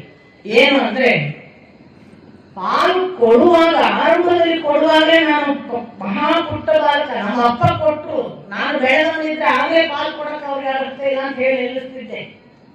ಅವ್ರು ಕೊಟ್ಟ ಪ್ರಥಮ ಕೊಡುವಿಕೆಯೇ ತಪ್ಪಾಗಿದೆ ನಮ್ಮ ಅಪ್ಪನ ಕಡೆಯಿಂದ, ಈಗೇನು ಕೊಡೋದು ಅಂತ ನಾವು. ಹೀಗಾಗಿ ಕೊಡೋದಿಲ್ಲ. ಈ ಕೊಡೋದಿಲ್ಲ ಅನ್ನುವ ಮಾತುಗಳು ಮುಂದುವರೆದಾಗ ಈಚೆ ಕಡೆ ಪಾಂಡವರ ಒಬ್ಬ ಶಾಂತಿ ದೂತನಾಗಿ ಕೃಷ್ಣ ಬಂದಂಥದ್ದು. ಅದು ಉದ್ಯೋಗ ಪರ್ವದ ಉತ್ತರ ಭಾಗ, ನಿಮಗೆ ಗೊತ್ತು. ನಾನು ಅದನ್ನು ಸವಿಸ್ತಾರವಾಗಿ ಹೇಳಿದ್ದೇನೆ. ಕೃಷ್ಣ ಯಾವ ಮಟ್ಟಕ್ಕೆ ಪ್ರಯತ್ನ ಪಡ್ತಾನೆ ಯುದ್ಧ ಆಗದೇ ಇರಬೇಕು ಅಂತ. ಎಷ್ಟು ಪರಿಪರಿಯಾಗಿ ಕೇಳ್ತಾನೆ ಅಂದ್ರೆ, ಕಟ್ಟ ಕಡೆಗೆ ಯುಧಿಷ್ಠಿರ ಹೇಳಿದ್ವೇನು, ನಮಗೆ 5 ಗ್ರಾಮ ಕೊಟ್ಟರೆ ಸಾಕು ಅಂತ, ಬೇರೆ ಏನೂ ಬೇಡ, ನಮ್ಗೆ 5 ಗ್ರಾಮ, ಅದರಲ್ಲಿ 4 ಗ್ರಾಮ ಮಾತ್ರ ನಮ್ಮ ಆಯ್ಕೆ, 1 ಗ್ರಾಮ ನೀನ್ ಹೇಳಿದ್ದು. ಆದರೂ ಇವ ಒಂದು ಸೂಜಿ ಮೊನೆ ಹೀಗೆ ಚುಚ್ಚುವಾಗ ಎಷ್ಟು ಜಾಗ ಸಿಗುತ್ತೆ ಅಷ್ಟು ಕೂಡ ಕೊಡಲ್ಲ ಅಂತ. ಇದು ದುರ್ಯೋಧನ ಹಠ. ಈ ಹಠವನ್ನ ಅವನು ಸಾಬೀತು ಮಾಡಿ ಸಾಧ್ಯವೇ ಇಲ್ಲ ಅನ್ನುವ ಸ್ಥಿತಿ ಬಂದಾಗ ಇನ್ನೇನು ಕೃಷ್ಣನನ್ನು ಬಂಧಿಸ್ತಾನೆ ಅನ್ನುವ ಹಂತಕ್ಕೆ ಹೊರಟಾಗ ವಿದುರ ಕೊಟ್ಟ ಸೂಚನೆಯೂ ಇತ್ತು. ಕೃಷ್ಣ ತಾನು ವಿಶ್ವರೂಪ ದರ್ಶನವನ್ನು ತೋರಿಸಿ ಆ ಮೂಲಕವಾದರೂ ಇವನ ಮನಃ ಪರಿವರ್ತನೆ ಸಾಧ್ಯ ಅಂತ ಪ್ರಯತ್ನ ಪಟ್ಟ, ಆಗಲಿಲ್ಲ. ಆಗ ನಿಜವಾಗಿ ಕಣ್ಣಾರೆ ಅದನ್ನು ಕಂಡವರು ಒಂದು ಭೀಷ್ಮರು, ಇನ್ನೊಂದು ದ್ರೋಣಾಚಾರ್ಯರು. ಅದನ್ನು ಬಿಟ್ಟರೆ ಕೃಪಾ, 4ನೆಯವ ಸಂಜಯ, 5ನೆಯವ ಧೃತರಾಷ್ಟ್ರ. ತಾನಾಗಿ ದಿವ್ಯಚಕ್ಷು ಕೊಡುವಂತ ಕೇಳಿ 5ನೆಯವನ್ನು ನೋಡಿದವ ಧೃತರಾಷ್ಟ್ರ. ಉಳಿದವರು ಯಾರಿಗೂ ಗೊತ್ತಾಗುವುದಿಲ್ಲ ಈ ವಿಶ್ವರೂಪ. ಅದಕ್ಕೆ ನಾನು ಬಹಳ ಬಾರಿ ಹೇಳುದು, ನಮ್ಗೆ ಯಾಕೆ ದೇವ್ರು ಕಾಣಲ್ಲ ಅನ್ಬಾರ್ದು. ಯಾಕೆಂದ್ರೆ ದೇವರನ್ನು ಕಾಣಿಸಿದಾಗ ದುರ್ಯೋಧನ ಏನಂದ, ಒಲೆಯ ಅವನೇ ಇಂದ್ರಜಾಲ ಮಾಡಿ ನಮ್ಮನ್ನು ಮೋಸ ಮಾಡಕ್ ಮಾಡಿದ, ಎಲ್ಲರಿಗೆ ಕಾಣಿಸಿದ್ರೆ ಇಷ್ಟೇ ಗತಿ. ಅದೇನ್ರಿ ಅವನು ಇಂದ್ರಜಾಲ ಮಾಡ್ತಾರೆ, ಮ್ಯಾಜಿಕ್ ಮಾಡಿದ ಅವನೇ ಕಂಡಾನ ಅಂತ ಹೇಳುವವರೇ ಜಾಸ್ತಿ ನೋಡಿ. ಕಂಡವರು 5 ಜನ, ಏನು ಒಂದು ಪಿಟ್ಟಲ್ಲಿಲ್ಲ ಕೊನೆಯ ತನಕ. ಭೀಷ್ಮರ ಭಕ್ತಿ ಅಂತೂ ನಿಮಗೆ ಗೊತ್ತೇ ಇದೆ, ವಿದುರ ಹೇಗಿದೆ ಗೊತ್ತಿದೆ, ಯಾರು ಮಾತಾಡಲಿಲ್ಲ. ಆದರೆ ಧೃತರಾಷ್ಟ್ರನಂತಹ ಕುರುಡ ಕೂಡ ಕಣ್ಣು ಕೊಡು, ನಾನೊಮ್ಮೆ ನಿನ್ನನ್ನು ನೋಡ್ತೇನೆ, ಇಲ್ಲಿ ಏನೋ ಒಂದು ವಿಶೇಷ ಘಟನೆ ನಡೀತಿದೆ ಅಂತ ನನಗೆ ಅನ್ನಿಸ್ತಿದೆ. ನೋಡಿ, ಕುರುಡನಿಗೆ ಅಲ್ಲಿ ನಡೆಯುವ ಘಟನೆಯಲ್ಲಿ ಏನೋ ಒಂದು ವಿಶೇಷ ನಡೀತಿದೆ ಅಂತ ಒಂದು ಭಾವ ಉಂಟಾಗ್ತದೆ ಅಂತಃಚಕ್ಷುವಿನಲ್ಲಿ. ಆ ಕಾರಣಕ್ಕಾಗಿ ಬೇಡಿಕೊಳ್ತಾನೆ, ನನಗೊಂದು ಏನೋ ವಿಶೇಷ ಘಟನೆ ನಡೀತಿದೆ ಅಂತ ಅನ್ನಿಸ್ತಿದೆ, ನನಗೂ ಕೂಡ ನಾನು ಅದನ್ನು ನೋಡುವುದಕ್ಕೆ ಅರ್ಹ ಅಂತ ಅನ್ನಿಸಿದ್ರೆ ನನಗೂ ಒಂದು ಕ್ಷಣ ದಿವ್ಯ ಚಕ್ಷು ಕೊಡು. ಎಷ್ಟು ಪ್ರಾಮಾಣಿಕ. ನನಗೆ ಕಾಯಂ ಕೊಡು ಕಣ್ಣು ಹೇಳಲಿಲ್ಲ, ಒಮ್ಮೆ ನಿನ್ನನ್ನು ನೋಡುವುದಕ್ಕೆ ಕಣ್ಣು ಕೊಡು, ಆ ಬಳಿಕ ಮತ್ತೆ ಅಂಧತ್ವವೇ ಇರಲಿ. ಇಷ್ಟರ ಮಟ್ಟಿಗೆ ಅವನು ವೇದವ್ಯಾಸರ ಮಗ. ಹಾಗಾಗಿ ಕೃಷ್ಣ ಅವನಿಗೆ ಕಣ್ಣನ್ನು ಕರುಣಿಸಿ ದಿವ್ಯ ಚಕ್ಷಿನ ಮೂಲಕ ಆ ದರ್ಶನವನ್ನು ಒದಗಿಸಿದಾಗ ಧಾರಾಕಾರ ಕಣ್ಣೀರು ಹಾಕಿದ ಧೃತರಾಷ್ಟ್ರ. ಆ ಉಲ್ಲೇಖ ನಿಮಗೆ ಉದ್ಯೋಗ ಪರ್ವದಲ್ಲಿ ಬರುತ್ತೆ. ಇಷ್ಟಾದರೂ ಕೂಡ ಕಟ್ಟ ಕಡೆಗೆ ಈ ದಿವ್ಯ ದರ್ಶನವನ್ನು ನೋಡಿಯೂ ಕೂಡ ಧೃತರಾಷ್ಟ್ರ ಅವನು ಹೇಳಿದಾಗ ಕೇಳು ಅನ್ನಲ್ಲ, ಮಗನ ಮಟ್ಟಿಗೆ ಮತ್ತೆ ಪ್ರಕಾರ ಧೃತರಾಷ್ಟ್ರ ಹೇಳೋದಿಲ್ಲ. ಗಾಂಧಾರಿ ಬಂದು ಅವಳಂಕರಿಸಿ ಹೇಳಿದ್ರು, ದುರ್ಯೋಧನ ಕೇಳೋದಿಲ್ಲ. ನಿಮಗೆ ಕಟ್ಟ ಕಡೆಗೆ ಇಲ್ಲಿ ನೀವು ಇಷ್ಟು ಜನ ಸಭಾಸದರು ಉಪಸ್ಥಿತರಿದ್ದೀರಿ, ನಿಮಗೆಲ್ಲರಿಗೂ ಗೊತ್ತಿದೆ. ನೋಡಿ, ಅವನು ತನ್ನ ಮಗನಿಗೆ ಹೇಳುವುದಕ್ಕೆ ಸಿದ್ಧನಿಲ್ಲ, ತನ್ನನ್ನು ತಾನು ದೊರೆ ಅನ್ನುತ್ತಾನೆ. ಲೋಕದ ಸಕಲರಿಗೆ ಶಾಸನಗಳನ್ನು ವಿಧಿಸುವ ದೊರೆಗೆ ಸಾಕ್ಷಾತ್ ತನ್ನ ಮಗನನ್ನು ನೇಮಿಸುವ ವೇದಿಸುವ ಒಂದು ಧೈರ್ಯ ನಿರ್ಣಯ ಸಾಧ್ಯವಾಗುವುದಿಲ್ಲ ಎಂದ ಮೇಲೆ ಇನ್ಯಾವ ಸಂಧಾನ, ನಾನು ಯುದ್ಧಕ್ಕೆ ಸಿದ್ಧನಾಗಿದ್ದೇನೆ ಅಂತ ಹೊರಟೋಗ್ಬಿಡ್ತಾನೆ ಕೃಷ್ಣ. ನಿನಗೆ ಗೊತ್ತು. ಹೀಗೆ ಹೊರಟವನು ಕೊನೆಯ ಸಂದರ್ಭದಲ್ಲಿ ಭೇಟಿಯಾಗುವುದು ಕರ್ಣನನ್ನು. ಕರ್ಣನಿಗೆ ಅವನ ಜನ್ಮ ವೃತ್ತಾಂತವನ್ನು ಹೇಳ್ತಾನೆ. ಆ ಜನ್ಮ ವೃತ್ತಾಂತವನ್ನು ಹೇಳುವುದಕ್ಕೆ ತೊಡಗಿದಾಗಲೇ ಕರ್ಣನೇ ಹೇಳ್ತಾನೆ, ಕೃಷ್ಣ ನನಗೆ ನನ್ನ ಜನ್ಮ ವೃತ್ತಾಂತ ಗೊತ್ತಿದೆ ಅಂತ. ನಾನು ನಿಮಗೆ ಅದಕ್ಕೂ ಕಾರಣಗಳನ್ನೇ ಹೇಳಿದ್ದೇನೆ, ಅದು ಹೇಗೆ ಗೊತ್ತಾಗಿರ್ಬೋದು ಕರ್ಣನಿಗೆ ಅಂತ. ಸೊ ತಾನೇ ತನ್ನ ಜನ್ಮ ವೃತ್ತಾಂತವನ್ನು ಹೇಳಿ ನಾಳೆಯ ದಿನ ನಾವೆಲ್ಲ ಸಾಯ್ತೇವೆ ಅನ್ನೋದನ್ನು ತಾನೇ ಕಂಡ ಹಾಗೆ ಕರ್ಣನೇ ಹೇಳ್ತಾನೆ. ನಾವು ಯಾರು ಉಳಿಯಲ್ಲ ನನಗೆ ಗೊತ್ತಿದೆ, ಆದರೆ ಯುದ್ಧ ಅನಿವಾರ್ಯ. ಇದಾದ ಬಳಿಕ ಕರ್ಣ ಕುಂತಿ ಭೇಟಿಯಾಗ್ತಾಳೆ. ಕುಂತಿ ಹೇಳ್ತಾಳೆ, ಕುಂತಿಗೂ ಕರ್ಣ ಹೇಳೋದು ಒಂದೇ ಮಾತು, ಅಮ್ಮ ಒಟ್ಟಿನಲ್ಲಿ ನಿನಗೆ 5 ಮಕ್ಕಳು ಖಚಿತ. ಯಾಕೆ? 4 ಮಕ್ಕಳನ್ನು ನಾನು ಯಾವ ಸಂದರ್ಭದಲ್ಲೂ ಕೊಲ್ಲಲ್ಲ. ಯುಧಿಷ್ಠಿರ, ಭೀಮ, ನಕುಲ, ಸಹದೇವ. ಅರ್ಜುನನನ್ನು ಒಬ್ಬನನ್ನು ಮಾತ್ರ ಇದ್ರಾದ್ರೆ ನಾನು ಯುದ್ಧ ಮಾಡ್ತೇನೆ, ಕೊಲ್ತೇನೆ. ಒಂದು ವೇಳೆ ಅವ ಸತ್ತ ಅಂತ ಇಟ್ಕೋ, ನಾನಿರ್ತೇನೆ 5ನೇ ಮಗ, ನಾನು ಸತ್ತೆ ಅಂತ ಹೇಳ್ಕೊ, ಆಗ 5 ಜನ ಇದ್ದೇ ಇರ್ತಾರೆ. ನಿನಗೆ 5 ಜನ ಮಕ್ಕಳು ಅನ್ನೋದು ನಿಯಮ ಅಮ್ಮ, ಉಳಿದದ್ದು ಕೇಳಬೇಡ ಅಂತ ಅವನು ಕಠೋರವಾಗಿ ನಿರ್ಣಯವನ್ನ ಹೇಳಿ ಕುಂತಿಯನ್ನು ಕೂಡ ಮರಳಿ ಕಳುಹಿಸಿದ ಮೇಲೆ ಯುದ್ಧ ನಿರ್ಣಯ. ಯುದ್ಧಕ್ಕೆ ನಮ್ಮ ಪಕ್ಷಕ್ಕೆ ಬನ್ನಿ ಅಂತ ಹೋಗಿ ಭೇಟಿಯಾಗುವುದು ಒಂದು ಕ್ರಮ. ಆ ಘಟನೆ ಅಲ್ಲೇ ಬರುತ್ತೆ. ನಿಮಗೆ ಗೊತ್ತು, ಮೊದಲು ಹೋಗಿ ದುರ್ಯೋಧನ ಕೃಷ್ಣನನ್ನು ಹಿಡಿಬೇಕು ಅಂತ ತಾನು ಮೊದಲು ಪ್ರವೇಶ ಮಾಡ್ತಾನೆ. ಮಲ್ಕೊಂಡಿದ್ದ ಕೃಷ್ಣನ ತಲೆ ಹತ್ರ ಕೂತ್ಕೊಂಡು ಕಾಯ್ತಾನೆ. ಅರ್ಜುನ ಆನಂತರ ಹೋಗಿ ಕಾಲ ಹತ್ರ ನಮಸ್ಕರಿಸಿ ಕೂತಿರ್ತಾನೆ. ಕಣ್ಣು ತೆರೆದಾಗ ಮೊದಲ ಆ ಬಳಿಕ ದುರ್ಯೋಧನ, ಈಗ ನಾನು ಮೊದಲು ಬಂದವ ನಾನು ಮೊದಲು ಕೇಳಬೇಕು, ಅವನ ನಂತರ ಬಂದವ ಅವನ ನಂತರ ಕೇಳಬೇಕು. ಕೃಷ್ಣ ಹೇಳಿದ, ನೀನು ಮೊದಲು ಬಂದಿರಬಹುದು, ನಾನು ಮೊದಲು ಕಂಡದ್ದು ಇವನನ್ನು, ಮತ್ತು ಕಿರಿಯರಿಗೆ ಮೊದಲ ಆದ್ಯತೆ ಕೊಡಬೇಕು, ಅವನು ಚಿಕ್ಕವ, ಆದ್ರಿಂದ ನಾನು ಅವರಿಗೆ ಮೊದಲ ಆದ್ಯತೆ ಅಂತ ಹೇಳಿ ನಿಮಗೆ ಅದನ್ನು ಹೇಳಿದ್ದೆ. ಕೃಷ್ಣ 2 ಆಯ್ಕೆಯನ್ನು ಕೊಡ್ತಾನೆ. ನನ್ನ ಕೋಟಿ ಸಂಖ್ಯೆಯ ಎದುಸೇನೆ ಮತ್ತು ನಾನು ಏಕಮಾತ್ರ ಶಸ್ತ್ರಾಸ್ತ್ರವಿಲ್ಲದ ಏಕಮಾತ್ರ ಕೃಷ್ಣ ಯಾರಾಗಬಹುದು ಅಂತ 2 ಆಯ್ಕೆ. ಮೊದಲು ಅರ್ಜುನನಿಗೆ ಆಯ್ಕೆ. ಅರ್ಜುನ ಹೇಳ್ತಾನೆ, ನನಗೆ ನೀನು ಸಾಕು. ಇತ್ತ ದುರ್ಯೋಧನನಿಗೆ ಭಾರಿ ಖುಷಿ, ಈ ಪೆದ್ದಂಬಟ್ಟ ಎಂತ ಆಯ್ಕೆ ಮಾಡಿದ್ದಾನೆ, ನನಗೆ ಎಷ್ಟು ಜನ ಸಿಕ್ಕರು ಅಂತ ಅವನು ಖುಷಿಯಲ್ಲೇ ಆಯ್ತು, ಎದುಸೇನೆಯು ನಮ್ಮ ವಶವಾಯಿತು ಅಂತ ಹೋದ. ಇನ್ನೇನು ಯುದ್ಧಕ್ಕೆ ಸೇನಾಧಿಪತಿಗಳ ಆಯ್ಕೆಯಾಯಿತು. ಭೀಷ್ಮರು ಆ ಕಡೆಯಿಂದ ಸೇನಾಧಿಪತಿಗಳು. ಭೀಷ್ಮರು ಇರುವವರೆಗೆ ನಾನು ಶಸ್ತ್ರ ಎತ್ತುವುದಿಲ್ಲ ಅಂತ ಕರ್ಣ ಪ್ರತಿಜ್ಞೆ. ಇತ್ತ ಈ ಕಡೆಗೆ ದೃಷ್ಟದ್ಯುಮ್ನಾಗಲಿ ಅನ್ನುವ ನಿರ್ಣಯ. ದೃಷ್ಟದ್ಯುಮ್ನ ಸೇನಾಪತಿ, ನಾನು ಅರ್ಜುನನಿಗೆ ಸಾರಥಿ ಅಂತ ಶ್ರೀಕೃಷ್ಣ. ಹೀಗೆ ಕುರುಕ್ಷೇತ್ರದಲ್ಲಿ ಯುದ್ಧ, ಅದಕ್ಕೊಂದು ನಿರ್ದಿಷ್ಟ ದಿನಾಂಕ. ಇದೆಲ್ಲವನ್ನ ಮಾಡಿದಾಗ ಯುದ್ಧಕ್ಕೆ ಎಲ್ಲರೂ ಸಿದ್ಧರಾದರು ಅನ್ನುವವರೆಗೆ ಉದ್ಯೋಗ ಪರ್ವ ಮುಗಿದಿತ್ತು. ಇನ್ನು ಮುಂದಿನ ಭಾಗ ನಾಳೆ ಆರಂಭ ಮಾಡೋದು ಒಳ್ಳೆಯದು ಎಂಟಾಯ್ತು. ಮುಂದಿನ ಭಾಗ ಭೀಷ್ಮ ಪರ್ವ. ಯುದ್ಧ ಆರಂಭವಾದ ಸಂದರ್ಭ ಹೇಗೆ, ಎಲ್ಲಿಂದ ಹೇಗೆ ತೊಡಗಿದರು, ಏನು ಅದರ ಪೂರ್ವ ಘಟನೆಗಳು ಅನ್ನೋದನ್ನ ನಾಳೆ ದಿನ ನೋಡೋಣ. ನಮಸ್ಕಾರ.